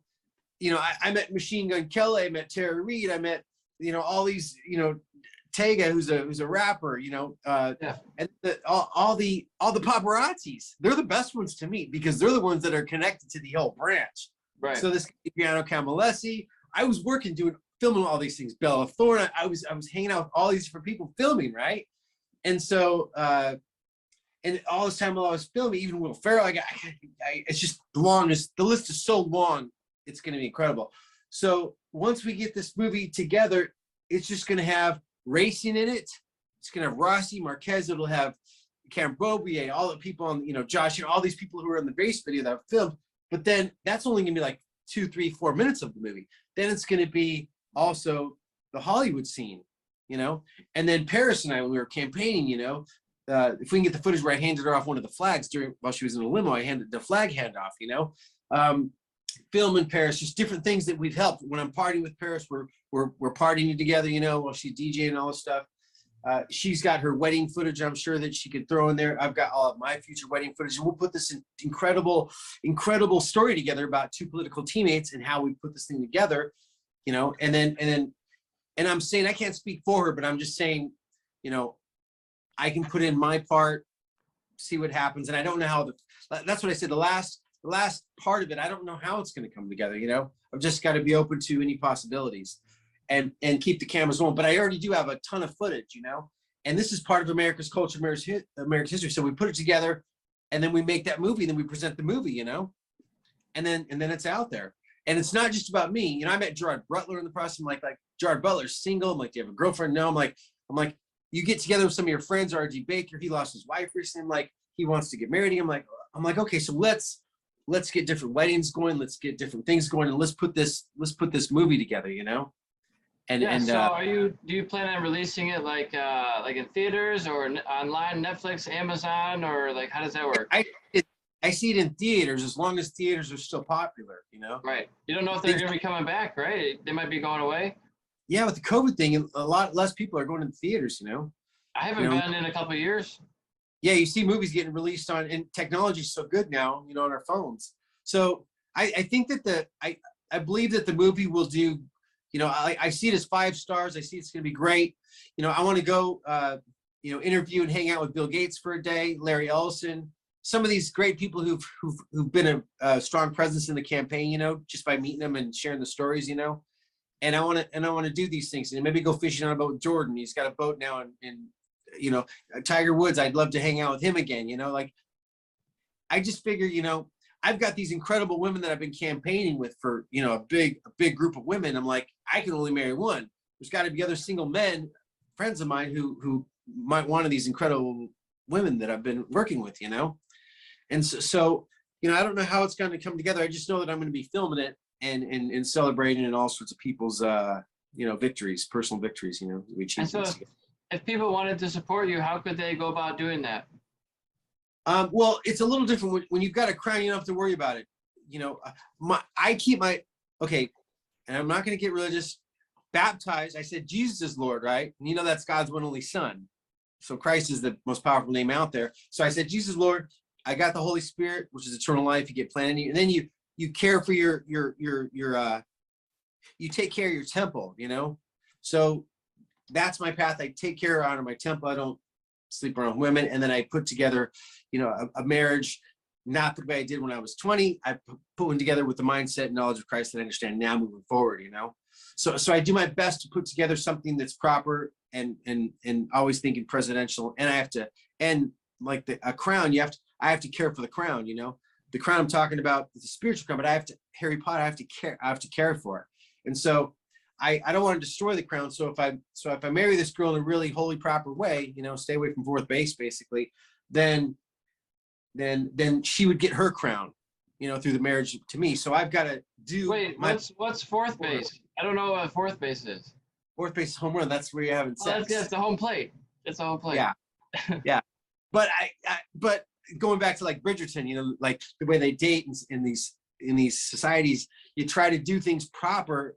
Not when you did when you were younger, when you know, once you start learning, I'm not putting this on you. I know this stuff. You don't know this stuff. I've read this stuff. I've made my commitments to my baptism. I'm like, I've got to do this the way I know how to, you know, and I've got to be pro. So as a pro superbike racer, making movies as a pro when it comes to God, okay, I want to keep my relationship strong. So I've always got to keep thinking, you know, here I'm racing, here I'm thinking of, I got to do things godly in a proper way. And here I just want to have fun and party with my friends. So I want to pull out the disco ball and dance and have a good time. But when I meet this girl's brothers or family, her family members, I've got to, you know, what if she's got a daughter? What if she's got kids? I've got to meet her surroundings. So therefore I've got to put things together in a way that is heavenly standards based on the way I understand it, you know? For sure. So for your political campaign and all that, if people wanted to support your campaign, how would they go about supporting your campaign? Just say, I wish you the success, you know, here's how I get visions of people. They're automatically placed into my campaign, and then I share with them. And then if I shake hands with somebody, they get placed in my campaign. If I get photographed with them, so you know, the campaign gets assembled. Like, I didn't meet 45 million people. You know, there are alliances through different people you've met, you know, and so like, you could meet a celebrity, or they get placed in your campaign, and then they may have 1,000 to 1,500 to 2,000 people attached to them, you know. And so therefore, if they're put in your campaign, then you may get those people attached. And like, I can plant and water it, but God's the one that decides what grows. So when I get my numbers in, I'm like, okay, I just got told these are the new numbers. So I share them with people and I said, this is where we're at, you know? So it's the best way I can say it's very Harry Potter, you know? But I do all the work. I mean, I've got, geez, got over 100,000 worth of photos, and I've been campaigning for 11 years. It was just, I started off with being a poster at Daytona. You know, when I felt inspired to do this, you know, I was like, okay, Johnny Rock, you know, I was like, you know, but I've watched it, and I would never expect anybody to understand it because I've been there since the very beginning of it, you know, and worked. Yeah. But everybody's got their own life, and you understand most of your life. You understand it, you know, and so I don't expect anybody to understand it, but you know, yeah, I get it. For sure. And do you have any interest in like sports cars or like car racing, or is it all two wheels? Yeah, I would like, you know, I've had a Ferrari. I've had, my favorite car that I've ever had was a 911 PDK twin turbo S Cabriolet. It was cherry red. I traded in that for a diamond. That is my favorite car. So I would like to get a 2011. That's the first year they came out with PDK. And, you know, and if I had a significant amount of money, I'd probably, I don't know. I think I'd be happy with just a simple Porsche, you know, like an older one. Would that be a street car or a track toy? Street car, but you can take that Porsche out to the track anytime. Yeah. You know, it's great. But ready to go. The new Porsches are, it's kind of like getting a 2007 Yamaha R1 or a 2022. Yeah, the 22 is going to be nicer, but the 2010 is still incredible. Yeah. You know, it's for still sure. Yeah. Motorcycle. It's just about levels. How fast or how new do you need it to be? You know, I'm actually in the market right now for a motorcycle. I haven't had a street bike in years. And I plan on working at a Motorcycle Safety Foundation MSF courses for new beginner riders and like street to get people licensed to riding. And on there it says you need to have a motorcycle. So I need a new bike again. So I'm looking at. Do you want to get like a street bike, dirt bike, or do you want to get like all street? So I'm not sure if I want supermoto because my buddy's like yelling at me, you need supermoto, but I need street legal. So it has to be insured and all that. That's you know, the 250 RW, the 250, that's an amazing bike. I've got one. They're so much fun. 4 or 5 grand. What's that? What brand? It's a Yamaha. Yamaha 250 RW. It's so fun, Eric. It's incredible. Yeah. Like it's street or dirt, automatic start, and you throw some saddlebags on it. I mean, my truck sits in the driveway, and my motorcycle I drive all the time. Yeah. I've been looking at something in the $2,000 to $3,000 range, a couple years old. And the 2018 Yamaha Cowie 400 is the first generation of the 400. So it's like the new generation. The old one was a 300. It probably would still be fine at a 300. Years ago in 2008, I had a 250. So I'm just kind of looking in the 2 to 3, maybe upwards of 4,000 range, but I don't really want to spend a lot of money right now. Just some grocery getters. You can always buy it to sell it for more. Yeah, exactly. So when you buy it, know what you can sell it for before you buy it. Right. And that, you can get yourself any bike you want. So if you want a brand new bike, you don't have to pay for it. Just pay for the initial investment and then keep buying it. Everything you have should be for sale. There you go. Keep selling it and then work your way up to but you have to know what it will sell for before you buy it. For sure. And, I have access to all these parts, so I can do all the upgrades at cost. Yeah.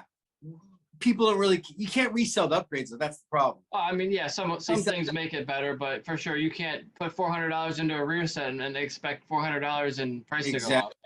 Yeah. So sounds like you can get any bike you want. It sounds like you got the business savvy. All you got to do is decide to buy and sell. If you bought and sold 10 bikes, you probably have yourself a $20,000 motorcycle. I think you're probably right. Yeah.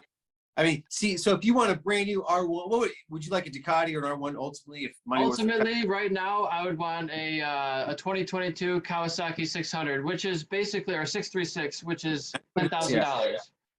Okay, so here's what I would challenge you: take what money you have, go buy what you can, but know what you can sell it for before you buy it, and then see how many. Don't touch the money. Whatever you make more with it, don't touch the profit. Put it back into more inventory. but you have to, you're your boss in this, so you can fire yourself or keep yourself employed. Yeah. Buy and sell, and don't touch that and see how many times it takes you to get up to where you've got your Kawasaki. For sure. But you know, the funny thing is, like, I have the cash right now in my bank ready to go. It's just like, I don't want to spend it, but you know? Yeah. Well, as long as you just keep your money working for you, you know? Right. If you're buying something with it, you know, like I saw this old, it was a 350 Kawasaki, or yeah, it was a 350, one of these ones, you know, I think it's, what are they, 300s or 350s, I forget. Somebody put one in there and it was scratched. They put it in there for like $600. The bike's worth like $3,000. Yeah. I was get a new fairing, you know? Right. $600 on a fairing and you're set.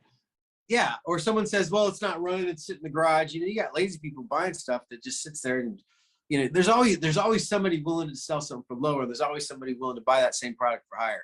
Oh yeah, and if you just put a little bit of tinkering into it, fix it back up a little bit, clean out the carbs, whatever needs to be done, Yeah. you know, that could be pretty profitable too.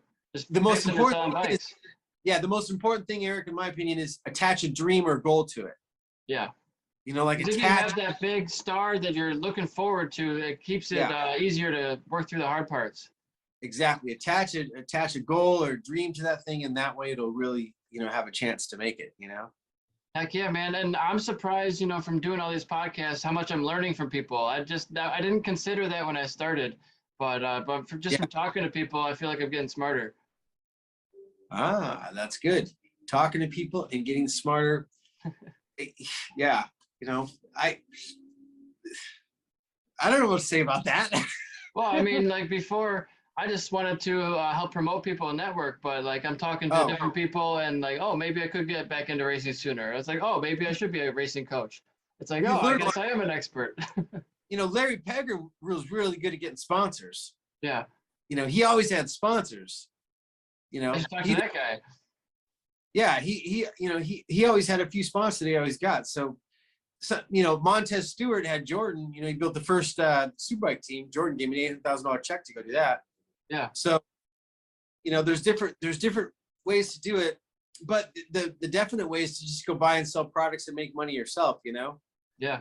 Because I see so many, my risk or my fear is there's so many pros out there. You look at past pros who have been Superbike riders for many years, who sponsor dips out, and then they're out of the racing season, or they're out of the career because they can't find another major player in the game. So although I'm out of it right now, it might be a blessing in disguise, because now I'm building my business so that I can get back into it on my own terms.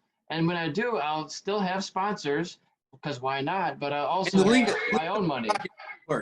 The lingo you're talking is, I go build it and my dream will come. And that's exactly the order of how it typically works.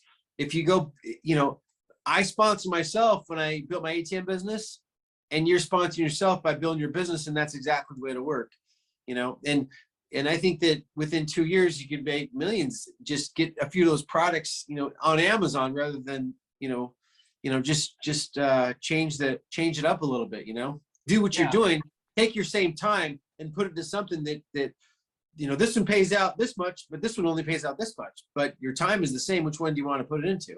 For sure. Yeah. It's better to sell $500 items than $5 books. Yeah, that's true. Yeah. Yeah. So I think that, let's see, you know, I don't know. I'm going to live in Malibu or San Diego. I'm not sure where I'm going to live next. I'm trying to figure that out. You're going to move soon? Well, I'm in San Diego right now on the beach, so I like it, you know? Yeah. I think everything's kind of waiting on, it's what I think it's waiting for, and then what really is going to take place, you know? Yeah, you know, many months ago, I signed a 40-month lease to lock in my rate at my rental rate. So I got about a year and a couple months left. And after that, I think I'm going to move somewhere, but I don't know where yet. But I know it's probably going to be out of state. The whole point is to be in warmer weather, so that I can just be outside more often and be enjoying the weather, and hopefully. What do you like to say it again? What do you like to do outside of it? I like to do a lot of mountain biking, and I mountain bike race as well. I just running outside, being active. You know, I played soccer for a dozen years, I played hockey for a couple, and I played varsity hockey in high school.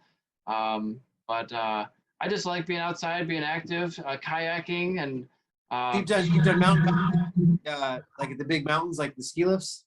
so not at the ski lifts in Michigan. I mean, there's a couple lifts, but what I Yeah. do is called downhill / cross country. So it's kind of a Okay. mix. It's not really jumping off of cliffs, but there are some downhills and it's climbing too. So it's a little bit of both. Yeah. Yeah. Sean Kingsbury, this friend of mine, he took me. We went to Big Bear. Yeah, I know him well. I did podcasted with him twice already. Yeah, he did a podcast with me. He's a great guy. Yeah, Kingsbury's cool. I like him. He's a nice guy. He's got a He's nice a wife. California mountain bike. Yeah, yeah. And I thought it was awesome. His wife is joking. Yeah, but she's nice. Yeah, that's great. Yeah, yeah. I met him, and then that day I met Brittany Bell and also Larry Ellison on the same day. So it was like, I met all those people. The other day I met this girl, Sarah. She's kind of nice. I think she's got a boyfriend. I'm not sure. I'm trying to figure that one out. The dating process is such a pain. It And can be. I've been getting back into the dating field lately. I switched my pictures up on the dating sites, and I found out like my pictures were from 8 years ago, and I'm like, oh, this is just too old. I need What to dating switch these sites up. I try to do most of them, like Match.com and Tinder and OkCupid and Bumble. Which one are successful? I just had a date from this girl from Bumble, and Yeah. I just met a girl from OkCupid last week. He picked you. That Bumble picks the guy, right? Yeah, Bumble, the girl picks, which is nice that I don't have to do as much, and they kind of say hi to you instead of the other way around. But on Tinder, I get a ton of spam. It's like girls who have OnlyFans accounts will send you their Snapchat, and they want you to buy something from them. I'm like, this is not a person. This is a spammer, which is really frustrating. Yeah. But I dated a girl from Match for like 6 months. So I think they can all be helpful. It's just what works in your area. But I'm 29 now, so it's like, where is my age range? I could date up to 40. I could date 21 and older. Like, I don't know. What age? Do you have an age group that you like? Within 5 years, my age would be ideal. But I mean, I don't discriminate against women. So this older lady hit at me at the bar the other day, and it was so funny. I wanted to say this. It's like it's such a double standard because an older guy was hitting at a younger girl, and she got super creeped out and like went to the other chair. And then the same situation happened to me where an older woman hit on me, and I thought it was hot. I was like, "What's your name?" I started talking to her. So it's like it's all about what you want. Well, it's to me, I think the main thing that I'm looking for is a woman who could have kids. If she can bear children, then because I definitely want more kids. Yeah. So I'm not going to date a woman who can't have kids. What's the point? For sure. I mean, I wasn't saying she's 70. She was like, I don't know, mid 50s maybe. But I'm 29, so it's a little bit different. Yeah, yeah. If you haven't had kids, you definitely want to. I mean, you definitely want to have kids. I would think eventually. Yeah. Some life is blessed after you have the kids, so you never know the order of how things work. It's like the order of everything is just life's a surprise at times.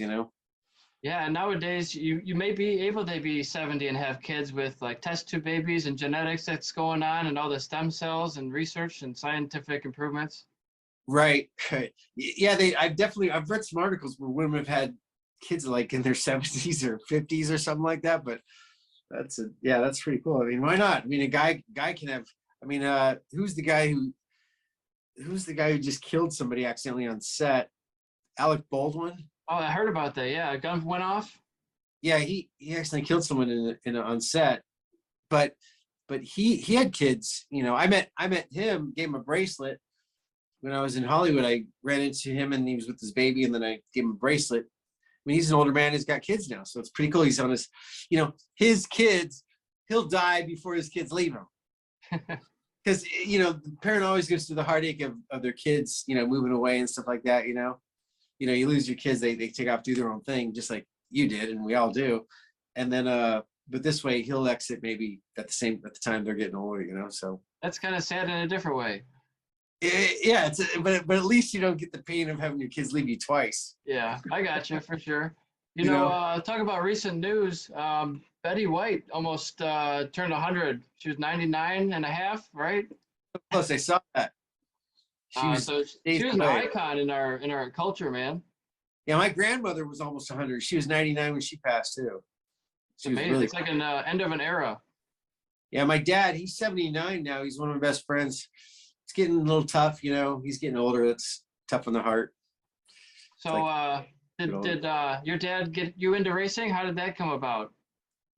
you know, I got into racing. I bought a motorcycle at this Honda place, and then I got a Yamaha eventually. And then I went to this place in Tempe, or Mesa, Arizona, and I saw a picture of Eddie Lawson with his knee dragging in the corner. Yeah. And the Mokoto cars, Tyco racetracks, you know, Hot Wheels, and everything when I saw that picture made sense. So this guy Cliff who's working there, he's like, you can leave your bike here, come back Monday, and then I'll fix up your bike, and then you can go to track day in Willow Springs. And I'm like, okay, let's do it. I'll go racing. He goes, no, you think about it. You come back Monday, think about it, you get killed in the sport. So I came back Monday, and I was there before he got there, and he set my bike up, and I went to Willow Springs, got trained, and then came back to Daytona, or came back to Fiber Raceway and won my first race weekend ever. Beat everybody on the track, including the. Yeah, I've never heard of anybody doing that. My first race weekend ever, I started, you know, with the novices. Experts take off first, and then the novices, and I caught up to everybody and beat everybody in one of the races. I don't know if I've ever heard that. I've heard some fishtails before, but that was my. I mean, I guess my only rebuttal to that, to try to diminish it because it sounds amazing, would be like, maybe there was another event somewhere else that they were all at. I don't know. No, Craig Kessler and Jim Cox, they were winning races at that time, and Craig Kessler was considered the fastest guy on the track. Yeah. And I passed him, and then he crashed trying to keep up with me. There you go. So you must have been killing it on the street before that then. I almost broke the track record. It was like 110 lap time, and I got like a 110 something. I almost got the lap record. Yeah. So, it's amazing to have your first bike to be capable of doing that kind of competitive time. Yeah. When I went into the amateur Daytona 200, the Daytona CCS race, I got invited my first year as an amateur. I got first place. The guy from fourth place, he kept paying money to have everybody checked out, you know. Oh, the protest? Yeah, he protested the guy in third and second, and then he worked all the way up to me, and then he put up money to protest me too. And then I had my rear foot pegs on. He goes, dude, why do you have your rear foot pegs on? I'm like, oh, I didn't know I was supposed to take them off. And then they lifted my seat up, and I still had my toolkit. And he goes, wait, this guy's got his toolkit in his bike. And so he, because I took first place and I won. So you're talking about underneath your seat where you still have all those tools from the stock bike. Not like you had tools like working on something. I had my foot pegs and my toolkit. I didn't know how to break down a bike so it was lightweight. Yeah. I figured to get a 520 chain, but that was it. I ended up winning by like 15 seconds my amateur year. That was with Colin David Sadowski, who just passed recently. I talked to his son the other day, you know, giving him a sorry, you know, RIP to his dad. And anyway, I that year, 1991, won Daytona. David Sadowski won the Daytona 200. Colin Edwards won the 250cc class, and then I won the 600 amateur, 600 supersport class. Yeah. So that was something that I remembered, you know. But I remember getting an autographed David Sadowski poster. Yeah. He was like a legend before Scott Russell, you know, took over for years, you know. There's so much history at that racetrack, Daytona, from sports cars to, you know, NASCAR and IndyCar, I think goes there. Yeah. And motorcycle racing from vintage to professional to CCS, you know, it's just like the names that have gone through that building, or it's not really a building, but that facility. Yeah, definitely, for sure. It's got a, you know, it's, I don't know, the race culture is really, it's a really unique family, you know. I think we, you know, to me, I feel like we stick together really tight, you know. Yeah. That's, you know, but I know that the respect always comes from usually the fastest guys. So Rossi, Marquez, those guys, you know, Ben Spies, Matt Bland, you get these guys on your team, you know, then you make your move, you know. But racing's, it's always about lap times, you know. If you can do the lap time, you can hang. But if you can't, you better kick rocks, right? Yeah. How did Cameron Beaubier get 5 championships? He left because he was so bored. Because he just, you know, on a team as established as the Yamaha boys, it just seems like whatever rider they put on it just kicks everybody's ass. Yeah, I don't know. Cameron rides in a whole different element. He, you know, he's got something going special the way he rides. Like 5 years, he's just done so incredible. I've never. I remember racing with him, and he was just so fast. You know. I think he learned a lot from Josh Hayes. Josh Hayes was insane at the time. He learned directly from him. He was chasing Josh for many years, and then it kind of started to flip there at the end. 4 championships. I remember when Josh Hayes, I hung out with Josh and Melissa, but I remember when Josh Hayes had braces. I mean, he was just trying to race and got braces, you know. He really made a successful career out of it. I was really excited to watch his career. And then when Ben Spies came around, he like just shocked everybody, you know. Yeah. Like, who is this dude who just took out Mladen? I mean, nobody took Mladen. Mladen was in a whole different category. And then Ben Spies comes over and takes the championship, goes to World Superbike, never raced there before, forms a 1-paragraph contract, says, if I win my first year out, I get a MotoGP ride. We've got Rossi and Lorenzo. We don't need you, but we'll sign it because you're not going to win your first year out. Last race, last few turns, Ben Spies takes the win, does the unthinkable. You know, he got put on a satellite team and still took pole position and won a race. Now, that's motivation to say, like, if I actually win this championship, I get a MotoGP seat. Yeah. Now, that would light the fire under anybody's ass. Yeah. Try qualifying against Ben Spies setting the poles. It was near impossible. I'm like 38 years old trying to qualify, and Ben's breaking track record, him and Matt. And I'm like, I'm doing everything. I'm almost killing myself trying to just qualify, which is pretty much a routine. You know, you have to ride like a gun. You have to ride like you have a gun to your head, you know. But I just never seen anything like it. Ben Spies setting these track records and setting pole positions constantly, and then having to. That's when qualifying was at 107%. Yeah. Not 110. It was at 107. So, you know, you got to be pretty close, a lot closer than the times nowadays. You know, it's the rules of Lakes cleaned it up, but you know, and then I saw Nicky Hayden come through, but seeing Ben Spies was like a whole different world. I mean, that guy he had to have prior knowledge of those racetracks. He was doing simulators and video games for hours to learn those racetracks well before he got to the racetrack. So he knew his breaking point. He knew everything. He knew where the track was going. He wasn't going in blind.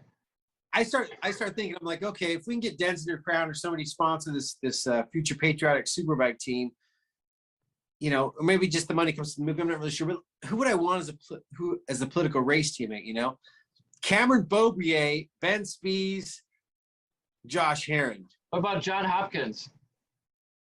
You know, Hopper. No, I like Hopper. I've met him.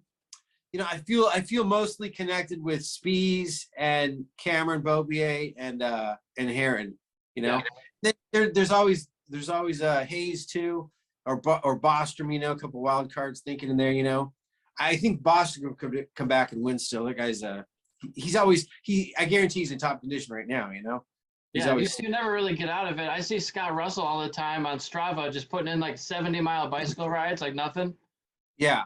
Is he eligible to race again? You know, I don't know if he's still racing, but I know he's on a bicycle riding a lot. Yeah.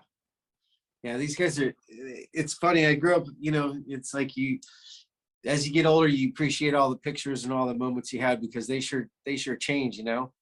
Heck yeah. And then watching the Sadowski, you know, boys going there and start racing, that was pretty cool, you know, from David racing. And yeah, I don't have any races in my family. I'm the only one. Yeah, my brother actually races, but nothing motorized. He does triathlons. So he does those Ironman, the full Ironman deals. He's doing one in Utah, which is now the World Championship final round. So he's going to be racing with the best, fastest guys for the triathlon. And then he's doing one in Alaska, inaugural race in Alaska, in the middle of nowhere, but I'm sure it'll be beautiful. I think both of the rounds I'll be for the Utah, I think I'll be in Miami, so I can't go to that one. And then are they racing Miller Motorsports this year? Not, I don't think so. Not for Moto America anyway. I think they are for CCS or WERA, but not for Moto America. I don't believe. Yeah, I'd be interested to see the tracks. That was a cool track. This is my flag, Eric, that I took. I've taken probably 150, 200 flag shots with different people. Yeah.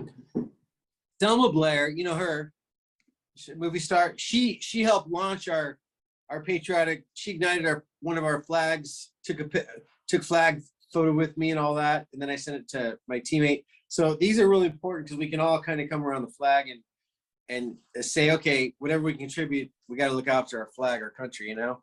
Absolutely. You know, I just actually got a new flagpole and a flag, but it's not an American flag. It's a checker flag. So that is my true heart and soul. So I got a checker flag flying right now outside my house, but not an American one. I probably should have both. You know, why not get both? You know. Yeah, this one I've taken a lot. I keep it on my bike. This bike here in the background I won Daytona on this. I won a doubleheader nationals at Daytona. Yeah. And then I didn't crash, and I also qualified for the first time ever in Superbike Pro. Heck yeah. Somehow this bike made it through whole season and didn't crash somehow in Daytona. So, and it's in my movie, so I figured this is the only bike that I kept out of all of them, you know.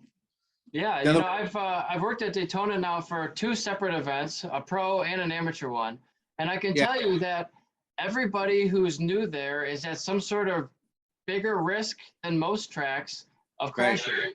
I don't know why. It's not the banking either. I would have thought people would be crashing all the time on the banking, but I didn't see one crash on the banking. Yeah, I watched bikes pile up there years ago. They had to crash right at the finish line. Oh yeah, in the AMA race. Yeah, it was, and they're racing 600s now. I think they're going to go back to 1000cc, right? This next one is going to be with the modified 600, the 600 super bikes. But aren't they doing 1000cc in the future? I hear. I don't know.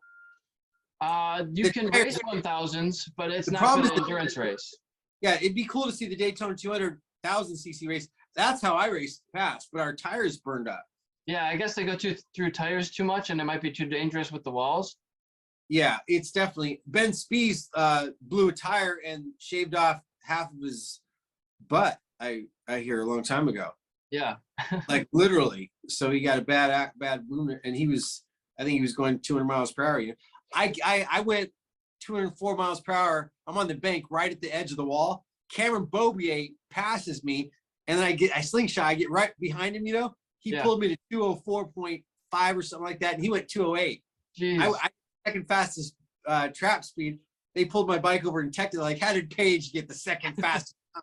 Right. And so they pulled me over and they checked my bike out, and you know they took it apart. It was fine, but you know Cameron Bobier, I caught his draft. That was some pretty exciting times. But yeah, I'd say the most crashed corners would be 1, although not too high of a corner. 3. The right-hander. I was going there and I crashed going in there bad. Yeah, coming into 1. I mean, you're coming off the banking. You could there's a wall on your left-hand side you got to watch out for. But then again, turn 4, almost nobody ever crashes in turn 4. I worked that corner. Nobody went off. We just have 1 mechanical. Turn 5 is a big crash zone. That loop over there. A lot of people seem to crash, and we've had a bunch of people go to sleep over there. Turn 6 sometimes. Then turn 9's a big hot spot. After the back straight, going into the chicane, everybody, a lot of people run wide or don't make the corner or go straight and have to go through the barrels and all that. Right. Yeah. So when you race again? The next one that I'm going to is probably. I actually just sent a couple of emails today, so it could be Homestead, Miami. Actually, the next time I'm riding is going to be February 6th. I'm doing a supermoto. This will actually be my first time doing super mini moto. So it's indoor and a kart track with timing and scoring. It's $70 for a track day, and I'm renting a bike. So I'm renting a 50cc bike for my friend, and they have timing and scoring, like I said. So you see your lap times every time you go by. Yeah. And then I've been to one before and just watched it, and there's probably 60, 70 people who show up to these track days. Right. All 50cc, 88 big bore kits, all small mini stuff. I think anything under 100cc is fine. So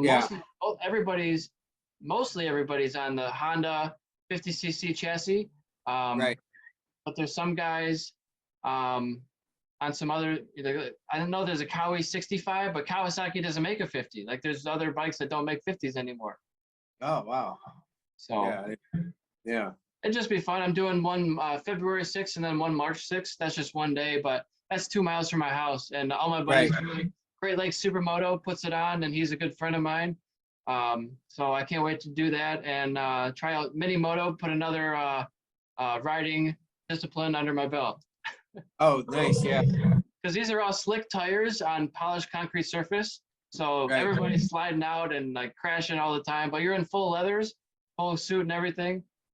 So nobody's getting hurt. Like everybody's like walking away like, oh, that was stupid. Yeah, I've never broke these.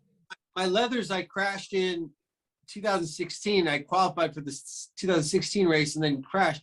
I woke up and was on a different train mentally. I had such a bad head injury from it. I didn't know I was at the racetrack. But somebody grabbed my leathers that I had and took them. I finally found out who had them, and they said they wanted them because they were mine. And I'm like, okay, well, can I have them back? Like, oh, come on, my shop. I'm like, how'd you get them?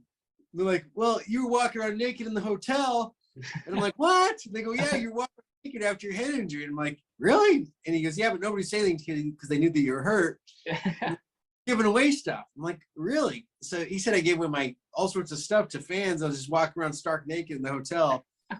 I gave away my leathers, and I'm like, I don't remember any of that stuff. Yeah. And so, but he's like, I want to keep in my shop. I'm like, all right, whatever. But I mean, in my right mind, I would give away my Superbike leathers because that's my uniform, you know? Right. That's you need that. You need that to compete. You need that to compete. I needed to, yeah, exactly. So luckily I had two uniforms they gave me, you know. So luckily I still had this one. So, but my other one, he took it. So. Well, I'll say if you need a new suit, I sell Revit. Those suits are used in MotoGP, so top of the line stuff. I have my own Alpine Stars Atom suit over here, but I feel like I should sell that and wear the brand that I sell. They give me suits. They hooked me up, custom made. Heck yeah. Fit to perfection. It's a big name. Yeah. Axel, yeah, they get good stuff. Yeah, I mean, I like it. I mean, I always I've stayed with them for the years, you know. For sure. I mean, they give me probably 7, 8, 9 suits. They give me a lot of suits. So. Oh yeah. Well, you're a big name, man. It's I'm glad that you decided to come on here and talk with me for now over 2 hours. So we should probably wrap it up now. Has it been 2 hours? Crazy. Wow. It felt like it was like 40, 50 minutes. Oh yeah, it's over 2 hours now, and there's some intro that I didn't even count in that. So where can people find you online if they want to follow like social media? My phone number is 760-377-7083. So they can always text me if they tell me their name, why they're calling up front. I'll have a chance to look at their name and see what they want. And then if they inspire me, I'll text them back, So I feel like that's, or they can email me, johnrockpage269@gmail.com. But the 760-377-7083, that's my direct cell phone number, And are you out there on Instagram or Facebook or YouTube? I've got my my political thing name. It's under Johnny. What is it under? I think I have 0 posts, and I literally did because I was trying to go about it a different way, Hey, that's cool. If you don't use it, you don't have to mention it. I'll just where do you want people to go? John Rock Page Superbike 269. Yeah, I've never put any posts up there. I don't know why. I just went about things a completely different way. With 45,000 and growing, that's pretty good alliances. So keep it rolling, Yeah. Well, thanks again so much for coming on here. I'll get this edited and posted, and make sure we tag everybody we talked about. We talked about a lot of people. Yeah, I'll definitely share the video. I mean, I got a lot of people to share it, so I'll definitely put it out there and share it. Very good, man. Well, thanks again. And I look forward to the next movie coming out, and I'm so excited to get that out there to the market. Well, I can't wait to watch it. Okay, Eric Swahn, it's been a pleasure. Have a good one. Take care. Yeah, good talking to you. I was just checking. Okay.